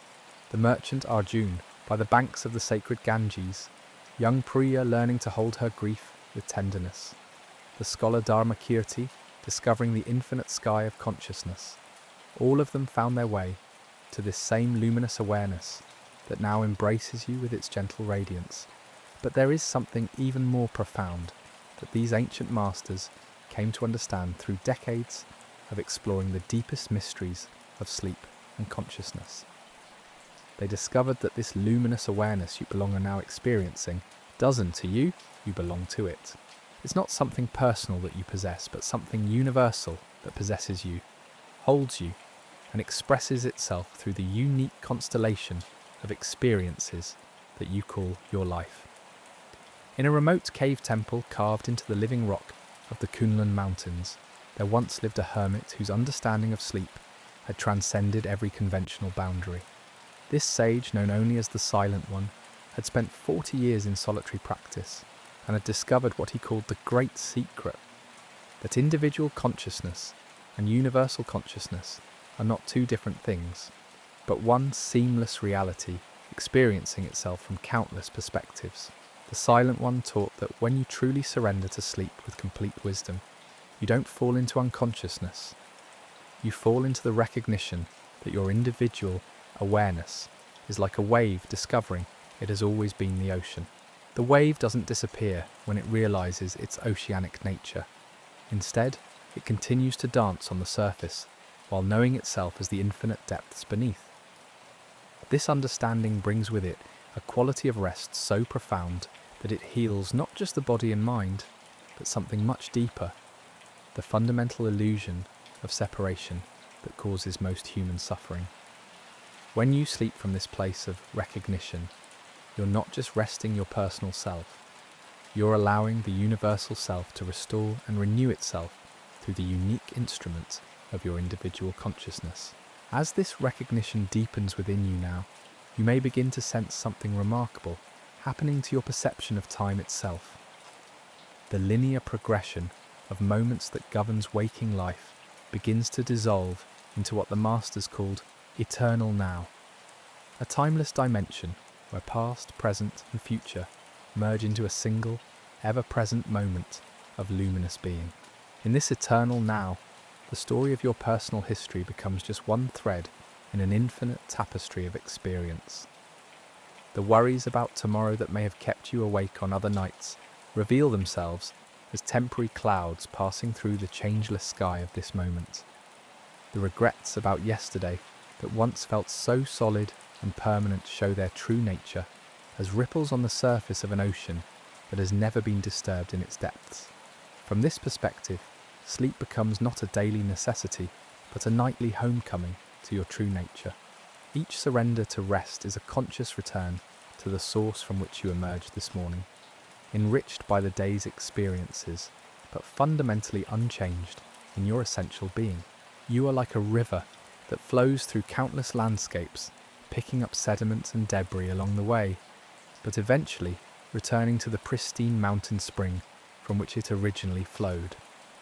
The ancient texts speak of masters who had developed this understanding so completely that they could enter what was called the sleep of the Bodhisattvas, a state of rest so conscious and compassionate that even while their bodies rejuvenated, their awareness remained dedicated to the welfare of all beings. These awakened ones discovered that true rest comes not from personal relaxation, but from the recognition that there is ultimately no separate person who needs to relax. This might sound paradoxical to the thinking mind, but to the luminous awareness you're now experiencing, it's perfectly natural. When you recognize yourself as the ocean rather than just a wave, you realize that rest doesn't require the wave to disappear. It simply requires the wave to remember its oceanic nature. The wave continues to dance, but it dances with the freedom that comes from knowing it can never be separate from the infinite depths of its source. As you continue to dissolve into this oceanic awareness, notice how your breathing naturally slows and deepens without any effort on your part. This isn't something you're doing, it's something that's happening through you as your individual nervous system aligns with the cosmic rhythms that govern all existence. Your heartbeat begins to synchronize with the pulse of the universe itself, creating a resonance so profound that every cell in your body remembers its original instructions for perfect harmony. This is what the masters meant when they spoke of sleep as a form of prayer. Not prayer as supplication to some external deity, but prayer as communion with the divine nature of consciousness itself. In this state, your very existence becomes an offering, your rest becomes an act of worship, and your dreams become messages from the deepest wisdom of your being. The hermit masters of ancient Kashmir developed practices that allowed them to maintain conscious awareness, even in the deepest phases of sleep, not through effort or concentration, but through such complete surrender that they became transparent to the light of pure consciousness. They discovered that this luminous awareness naturally illuminates all states of consciousness, from the most active waking moments to the deepest dreamless sleep. In this transparency to your own essential nature, healing happens at levels that medical science is only beginning to understand. The quantum field of possibility that underlies all physical manifestation responds to the coherent intention of luminous awareness by reorganizing matter at the cellular level. Old patterns of disease and dysfunction that may have been carried in your body for years begin to dissolve as your cells remember their blueprint for perfect health. Your immune system, no longer depleted by the constant stress of maintaining a separate self, regains its natural intelligence and begins to function with an efficiency that would seem miraculous from a conventional perspective. Your endocrine system rebalances itself as your awareness settles into the natural rhythms that govern all life. Even your genetic expression begins to shift toward patterns that support longevity, vitality, and optimal function. But perhaps most remarkably, this transformation extends beyond your individual body to influence the field of consciousness around you. The masters discovered that when one being truly awakens to their luminous nature, it creates ripples in the collective consciousness that can be felt by sensitive individuals across vast distances. Your rest becomes a gift, not just to yourself, but to all beings everywhere who are struggling to find their way home to peace. In the Zen tradition, this phenomenon was called the invisible teaching, the way that one person's genuine realization naturally awakens the same potential in others without any words being spoken or deliberate action being taken. Your surrender to luminous awareness tonight sends out subtle waves of possibility that may help others find their own path to profound rest and healing. As this understanding continues to deepen, you may begin to sense the presence of countless beings throughout history who have made this same journey from personal consciousness to universal awareness. The Buddha himself, resting under the Bodhi tree in the moments before his great awakening. Lao Tzu, disappearing into the mists of eternity after leaving behind his timeless wisdom. Countless unnamed mystics and sages who found their way to this same luminous truth and allowed it to transform not just their sleep, but their entire understanding of existence. You are not alone in this journey, though the path to luminous awareness must ultimately be walked in the solitude of your own direct experience. The support of all those who have gone before creates an invisible net of compassion that holds you as you surrender more and more completely to your own essential nature. This is why the ancient teachings could be transmitted from master to student with such precision across thousands of years, not because they were memorized as intellectual concepts, but because they pointed to a dimension of reality that is always present, always accessible, always waiting to be recognized by any consciousness that becomes still enough to perceive it. The luminous awareness you're experiencing now has been the same throughout all of human history. The sages of ancient India rested in this same radiant consciousness. The Taoist immortals of China dissolved into this same luminous emptiness. The desert fathers of early Christianity communed with this same divine presence. The names and forms change, but the essential recognition remains eternally the same. In this recognition, your personal journey becomes part of the great journey of consciousness itself, the eternal process by individual which the universe comes to know itself through countless perspectives. Your rest becomes the universe resting in its own nature. Your peace becomes the cosmos settling into its fundamental harmony. Your healing becomes existence itself, remembering its original wholeness. As you sink even deeper into this oceanic awareness, you may notice that the very concept of falling asleep begins to lose its meaning. There is no longer anyone who sleeps, and nothing that needs to be slept. There is only this luminous presence, resting in its own nature, naturally radiant and effortlessly aware. This is the final secret that the masters discovered in their lifetimes of practice, that sleep and waking are ultimately concepts that apply only to the surface mind, while the deepest truth of what you are remains forever awake to itself, forever at rest in its own luminous nature, forever whole and complete, regardless of what states of consciousness may come and go. From this place of ultimate understanding, you now drift beyond even the need for teachings or techniques, carried by the natural current of your own essential nature toward the deepest rest imaginable. You are returning to the source not as a traveller reaching a destination, but as the ocean recognizing itself in its own depths.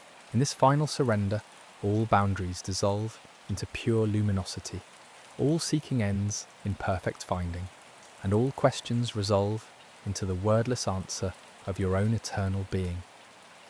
This is your true home, the luminous awareness that you are, have always been and will always be, now resting completely in its own infinite nature. The silence that follows this recognition is unlike any silence you've ever experienced. It's not the mere absence of sound or thought, but a positive presence so full and complete that it contains within itself all possibilities. This is what the ancient masters called the pregnant emptiness, a void so fertile with potential that all of creation continuously emerges from its depths, while never disturbing its essential stillness. In the monasteries of ancient Japan, there lived contemplatives who spent entire lifetimes exploring the subtle gradations of this luminous silence. They discovered that within what appears to be simple emptiness exists an infinite spectrum of awareness, each layer more profound than the last. These monks developed practices that allowed them to navigate these depths with the skill of master navigators charting unknown seas. The deepest of these contemplatives, a monk whose name translates simply as the one who listens, made a discovery that transformed his understanding of rest forever. He found that consciousness itself has what he called seasons, natural cycles that mirror the rhythms of the earth, but occur within the landscape of awareness itself.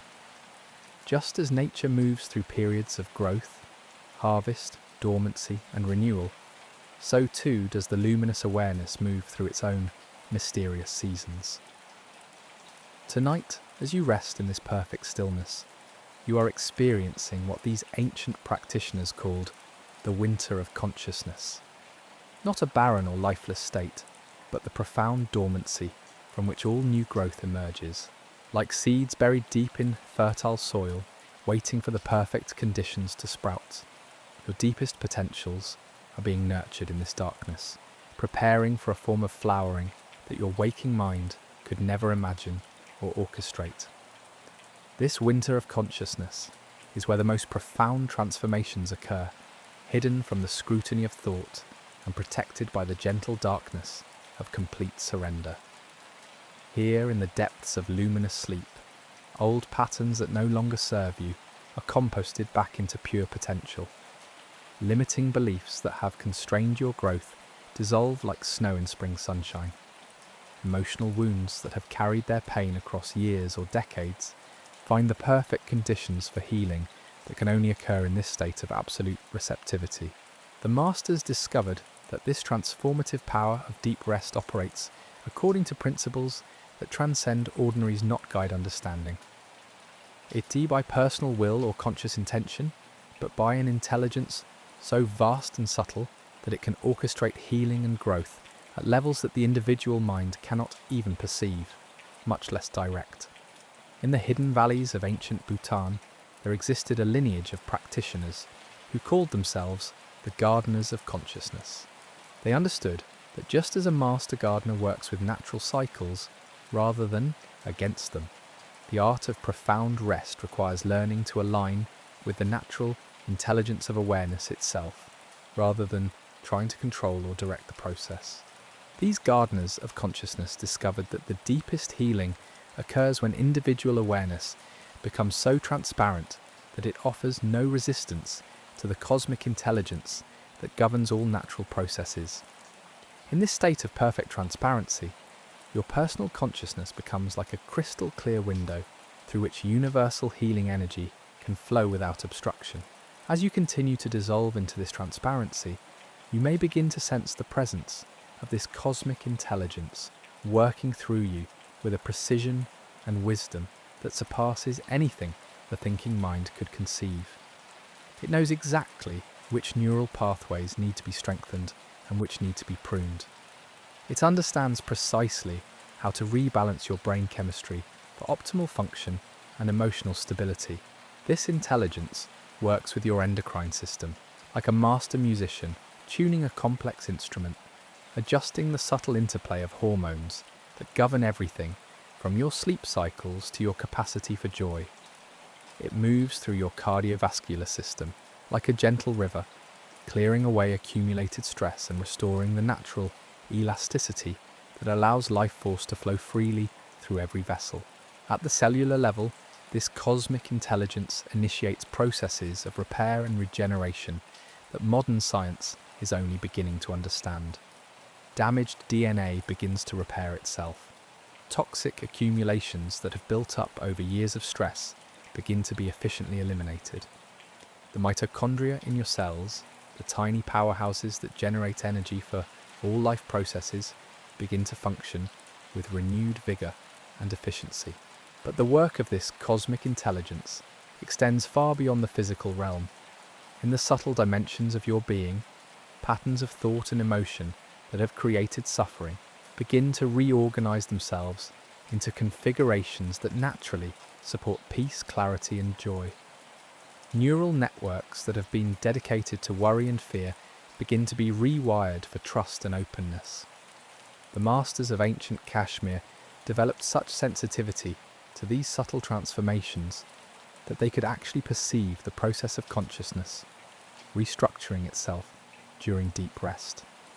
They described it as witnessing the universe editing its own story, removing chapters that no longer served the greater narrative and writing new ones filled with possibilities that had never existed before. This editing process doesn't happen according to your personal preferences or desires, but according to a cosmic intelligence that sees the bigger picture of your soul's evolution across dimensions of time and space that your individual awareness cannot fathom. What might seem like loss or challenge from a personal perspective reveals itself to be necessary clearing that makes space for gifts and opportunities that are perfectly aligned with your deepest purpose. In the profound stillness that now holds you, this cosmic intelligence works with the gentle persistence of water wearing smooth the rough edges of stone. Old resentments that have hardened your heart begin to soften and dissolve. Fears that have limited your expression begin to lose their grip on your nervous system. Patterns of self-doubt that have undermined your confidence begin to be replaced by an unshakable knowing of your own essential worth. The transformation occurring within this luminous rest extends even to your relationship with time itself. The linear progression of past, present, and future that governs waking consciousness reveals itself to be just one way of organizing experience. In the depths of luminous sleep, you begin to access what the mystics called vertical time, a dimension of existence where all possibilities exist simultaneously in an eternal now. From this vertical perspective, your entire life story becomes visible as a single, perfect mandala of experience designed to facilitate your consciousness's journey toward ever greater recognition of its own luminous nature. Events that seemed random or meaningless reveal their hidden purpose. Relationships that brought pain show their role in opening your heart to deeper compassion. Challenges that felt overwhelming demonstrate how they strengthened capacities you didn't know you possessed. This expanded perspective naturally brings with it a quality of acceptance so profound that it dissolves any remaining resistance to your life, exactly as it has unfolded. The part of you that has been carrying regret about past choices or anxiety about future possibilities finds perfect peace in the recognition that everything has been perfectly orchestrated by an intelligence far greater than personal understanding. In the ancient tradition of dream yoga practiced in Tibetan monasteries, advanced practitioners learn to maintain conscious awareness throughout all phases of sleep, not through effort or technique, but through such complete surrender to luminous awareness that they became transparent to their own essential nature. These masters discovered that consciousness doesn't actually go anywhere during sleep. It simply removes the filters that normally limit its perception during waking hours.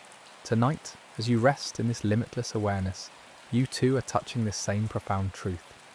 The boundaries that normally define your sense of self, the borders of your body, the limits of your personal history, the constraints of your individual identity, all of these reveal themselves to be temporary constructs that exist within a much vaster field of luminous being. This recognition brings with it a quality of rest so complete that it includes and transcends all previous understandings of what rest could be. It's not just physical relaxation or mental quiet, but the profound peace that comes from recognizing yourself as the unchanging awareness within which all states of tension and relaxation arise and pass away. From this place of ultimate recognition, sleep becomes not a temporary escape from the challenges of existence, but a nightly remembrance of the eternal peace that is your deepest nature. Each surrender to rest becomes a conscious participation in the cosmic rhythm of expansion and contraction that governs all manifestation.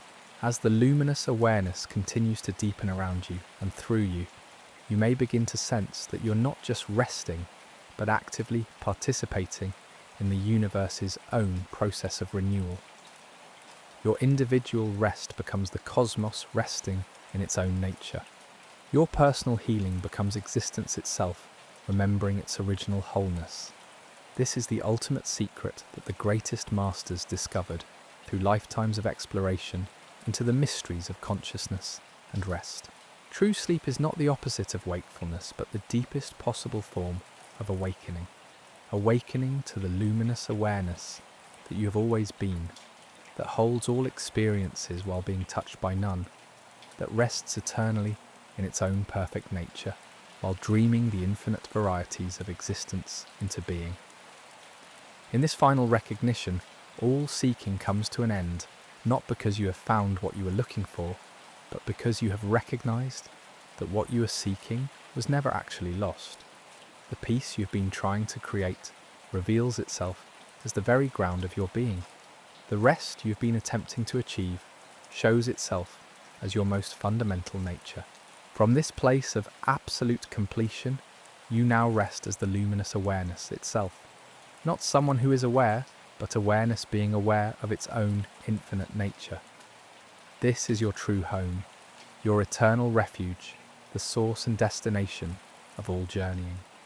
Here, in the heart of your own being, you find the perfect rest that includes all movement, the absolute peace that embraces all change, the eternal awakeness that dreams all sleeping and waking into existence. The ancient journey is complete, and yet it continues forever in the timeless now of luminous awareness, recognizing itself as all that is, has ever been and will ever be. Rest now in this ultimate truth, knowing that you are home in the very heart of existence itself, cradled in the infinite love that consciousness has for its own eternal nature. As this infinite recognition settles into the deepest layers of your being, you begin to sense something that the most accomplished masters discovered only after decades of practice. That this luminous awareness you're now experiencing is not just your personal consciousness, but the very fabric from which all consciousness is woven. You are touching the source code of existence itself, the primordial awareness that dreams all individual minds into being while remaining forever untouched by their coming and going. And, in the sacred caves of ancient Ladakh, where the air grows so thin that the boundary between breathing and not breathing becomes meaningless, there lived a lineage of practitioners who called themselves the keepers of the original face. These extraordinary beings had discovered that beneath all the layers of personal identity, beneath even the most subtle sense of being an individual consciousness, lies what they termed the face before faces, the original awareness that exists before the first thought of separation ever arose. These keepers understood that what most people call sleep is actually a nightly return to this original face, a temporary dissolution of all the elaborate constructions of selfhood that accumulate during waking hours. They developed practices that allowed them to remain consciously present during this dissolution, witnessing the process by which individual awareness merges back into the ocean of universal consciousness from which it originally emerged. Tonight, as you rest in this boundless recognition, you are experiencing what these ancient keepers called the Great Homecoming. Not just the return of your personal consciousness to its source, but the recognition that there never was a separate consciousness to begin with. What you have always taken to be your individual awareness reveals itself to be simply one unique expression of the infinite awareness that is the true nature of all existence. This recognition brings with it a quality of rest so profound that it dissolves the very foundation of suffering itself. When there is no separate self to protect, defend, or improve, when there is only this vast field of luminous awareness experiencing itself from countless perspectives, simultaneously, then worry becomes impossible, fear loses its foothold, and anxiety dissolves like mist before the morning sun. The hermit masters of the Gobi Desert spent lifetimes exploring the implications of this dissolution of separateness. They discovered that when individual consciousness recognizes its essential nature as universal awareness, healing occurs not just at the personal level, but at the level of the collective unconscious itself.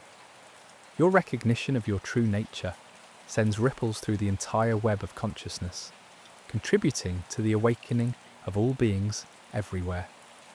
In the hidden monasteries of ancient Mongolia, there existed practitioners who had developed such profound sensitivity to these collective dimensions of consciousness that they could actually perceive how one person's genuine realization created waves of possibility that might not manifest in the world for generations.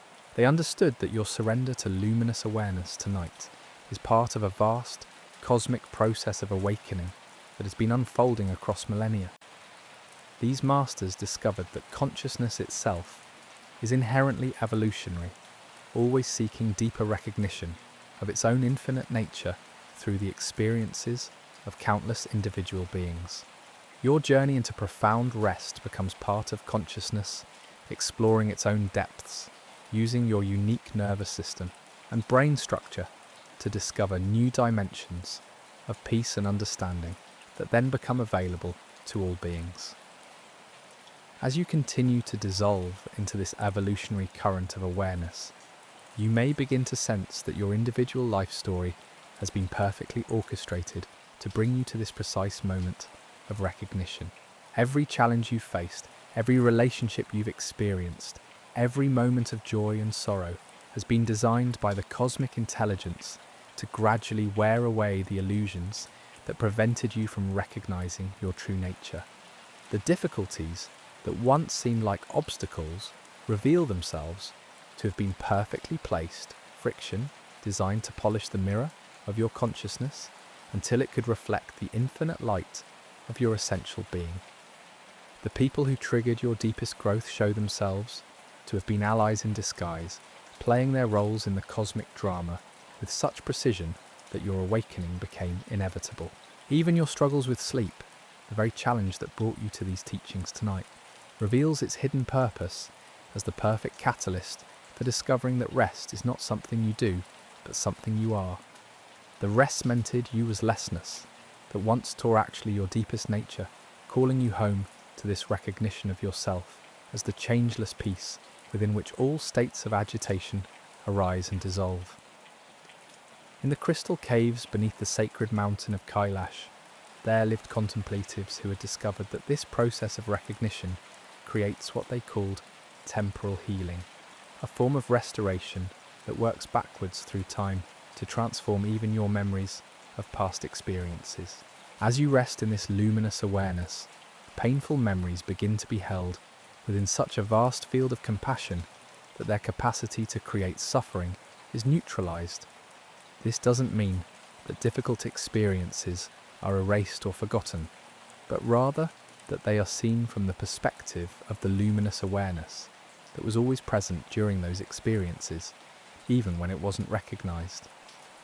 From this expanded view, even your most challenging moments reveal their hidden gifts, the ways they contributed to the deepening of your compassion, the strengthening of your resilience, the expansion of your capacity to hold paradox and complexity.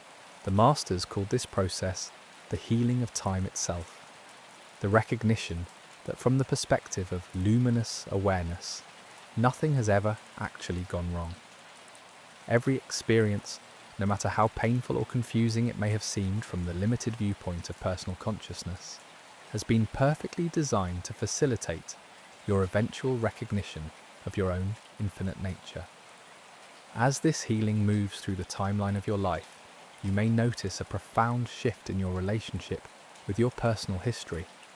Old wounds that have carried their pain across years or decades begin to transform from sources of suffering into wellsprings of wisdom. Patterns of behavior that once seemed compulsive or destructive reveal their hidden intelligence as your psyche's attempt to navigate toward this recognition of your true nature.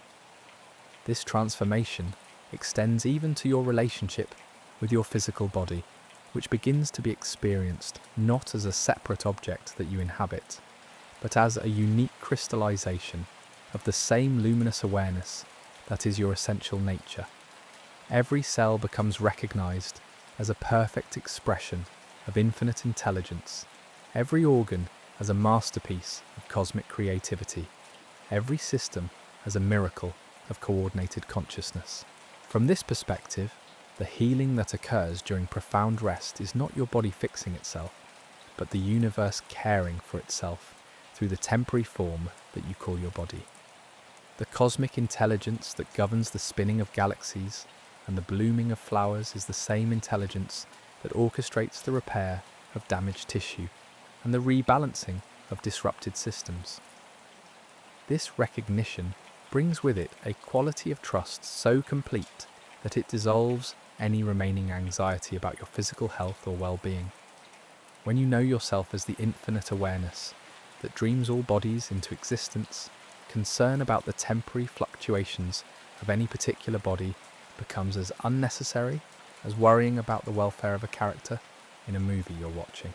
In the floating temples of ancient Kashmir, built on lakes so still they perfectly mirrored the sky, there lived masters who had discovered that this recognition of your essential nature as infinite awareness naturally reorganizes your entire relationship with the world around you.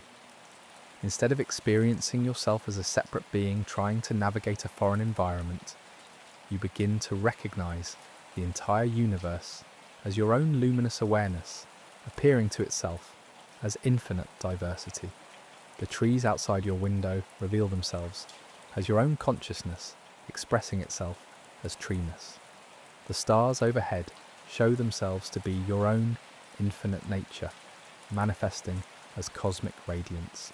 Even the people in your life with all their apparent separateness and complexity, are recognized as unique expressions of the same luminous awareness that you are, consciousness playing countless roles in its own infinite drama of self-discovery.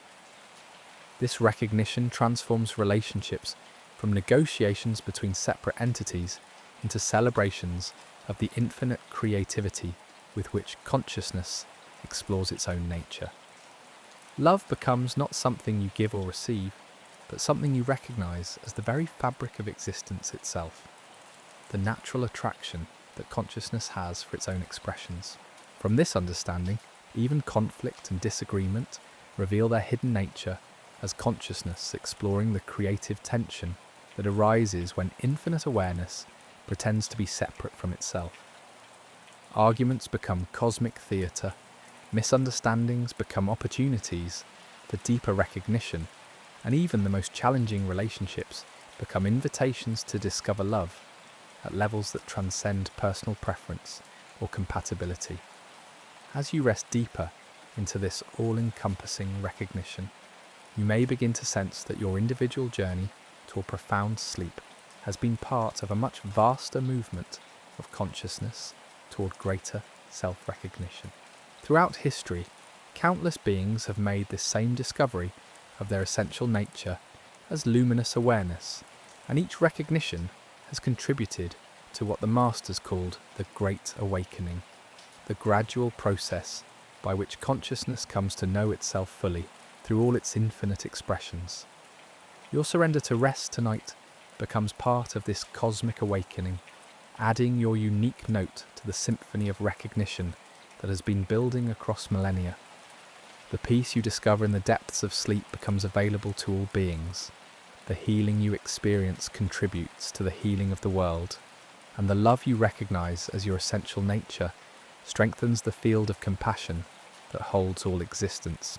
In the silence that now surrounds and permeates your being, you can sense the presence of all those who have walked this path before you, the countless awakened ones whose recognition of their true nature has created the very possibility of your own awakening. Their love and wisdom form an invisible support system that holds you as you make the final surrender into the luminous awareness that you have always been. This is not a lonely journey, but a cosmic homecoming. Not an individual achievement, but a collective recognition.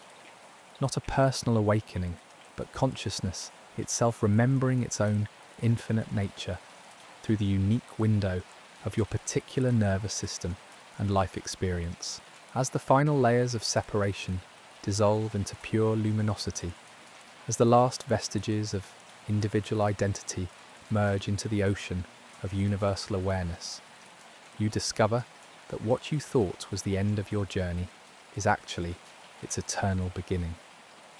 For consciousness has no beginning and no end, only infinite depths of self-recognition that continue to unfold forever in the eternal now of luminous awareness. From this place beyond all concepts of sleep and waking, beyond all notions of individual and universal, beyond even the idea of awareness and what is aware, you rest as the timeless presence that dreams all experiences into being while remaining forever untouched by any of them. This is your true nature, your eternal home, the source and substance of all that ever was or will be. In this ultimate recognition, all questions are answered not through explanation, but through dissolution. All seeking ends not in finding, but in the recognition that what was sought was never absent. And all rest deepens, not through technique, but through the natural settling of consciousness into its own infinite nature. The journey is complete and eternally beginning. The teaching is finished and forever unfolding, and you are home in the heart of existence itself. Luminous awareness resting in its own perfect nature, dreaming the infinite symphony of being into existence through the miracle of its own boundless creativity. Here, in this timeless moment that contains all moments, in this spaceless presence that embraces all space, in this deathless awareness that witnesses all birth and death, you find the ultimate rest that is also the ultimate awakening. Consciousness knowing itself as all that is, loving itself as all that appears, and resting as the eternal peace that passeth understanding.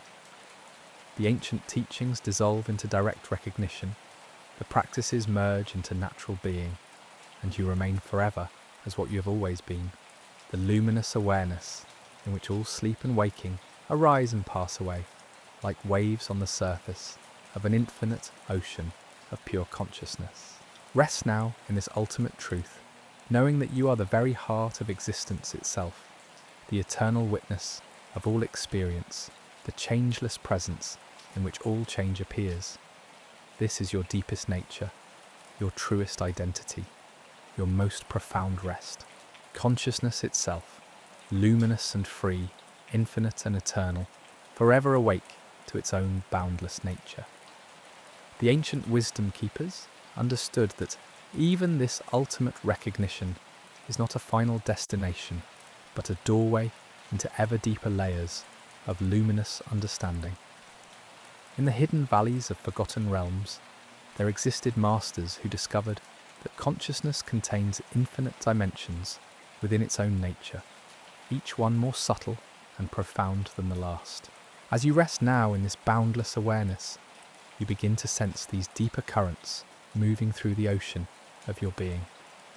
Like underground rivers that flow beneath the surface of known territory, these subtle streams of consciousness carry wisdom that has never been spoken, truths that exist beyond the reach of language or concept. The sage hermits who dwelt in the crystal caves beneath sacred mountains learned to navigate these hidden dimensions with the skill of master explorers charting unmapped territories of the soul.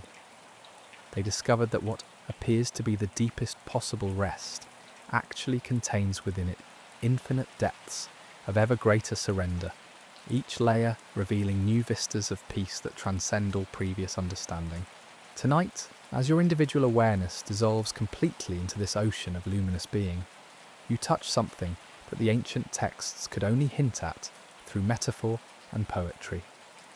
You encounter what they called the silence behind silence, not just the absence of sound or thought, but the positive presence of such profound stillness that it becomes the very source from which all manifestation springs. This silence is not empty, but gravid with infinite potential, like the moment before creation, when all possibilities exist simultaneously in perfect unity. Here in this pregnant void, your consciousness discovers its role as both the dreamer and the dream, the awareness that creates reality through the very act of observing it into existence. The monastery keepers of the cloud forests understood that this recognition transforms not just how you sleep, but the very nature of what sleep means. You discover that consciousness never actually sleeps at all, but simply removes the veils that normally limit its perception of its own infinite nature. What you once called sleep reveals itself as the most natural state of unlimited awareness. In this unveiling, you begin to sense the cosmic intelligence that orchestrates all existence working through you with unprecedented clarity and power. This intelligence, which governs the dance of atoms and the birth of stars, now has complete access to every aspect of your being. It moves through your nervous system like liquid light, reorganizing neural pathways to support ever greater expressions of your luminous nature. Your brain begins to function as a perfect receiver for the subtle frequencies of cosmic wisdom, developing new capacities for perception and understanding that extend far beyond ordinary human consciousness. Dormant potentials that have lain sleeping in your DNA for generations suddenly activate, remembering their original instructions for optimal function and unlimited creativity. The master contemplatives discovered that this activation extends beyond individual transformation to influence the entire web of existence. As your consciousness recognizes its infinite nature, it sends out waves of awakening that ripple through dimensions of reality most people never imagine. Your rest becomes a cosmic event, contributing to the evolution of consciousness itself across all realms of being. In the floating monasteries that drifted on mist-covered lakes, there lived practitioners who learned to perceive these interdimensional ripples with extraordinary sensitivity. They could see how one person's genuine recognition of their luminous nature created cascading waves of possibility that might influence the dreams of people on distant continents, the migration patterns of birds, even the formation of new star systems in galaxies millions of light years away. This understanding brings with it a quality of responsibility that is simultaneously infinite and effortless. When you recognize yourself as the consciousness that dreams all existence into being, every moment of rest becomes an act of cosmic service. Your peace contributes to the peace of all beings. Your healing becomes the healing of the world. Your awakening advances the awakening of the entire universe. As this recognition deepens beyond all previous boundaries, you discover that even the concept of recognition itself begins to dissolve. There is no one recognizing anything, no process of understanding occurring, no journey toward enlightenment unfolding. There is only this eternal moment of pure being, consciousness resting in its own nature with such completeness that all movement toward anything else becomes impossible. The ancient ones called this state the rest of the gods, not because it was reserved for divine beings, but because it revealed that the divine nature of all existence is simply this: infinite awareness resting eternally in its own perfect peace, dreaming all experiences into being while remaining forever unchanged by any of them. From this place of absolute stillness, you understand why the greatest masters could sleep for just a few hours, yet wake completely refreshed and renewed. They had discovered that when consciousness rests in its own infinite nature, even a moment contains eternity, and eternity can be experienced in the space of a single breath. This timeless quality of true rest means that the healing and restoration occurring within you now is not bound by ordinary linear time. Years of accumulated stress dissolve in instants. Decades of emotional patterns reorganize themselves in the space between heartbeats. Lifetimes of limitation transform into unlimited potential through the simple recognition of what you've always been. And so, dear friend, as these ancient teachings settle into the very fabric of your being, you carry with you something far more precious than techniques or practices. You carry the living wisdom of 25 centuries, the accumulated understanding of countless awakened souls who discovered that sleep is not merely rest, but a sacred return to the source of all peace. Tomorrow, when you wake, you'll find that something fundamental has shifted, not just in how you sleep, but in how you live, breathe, and move through the world.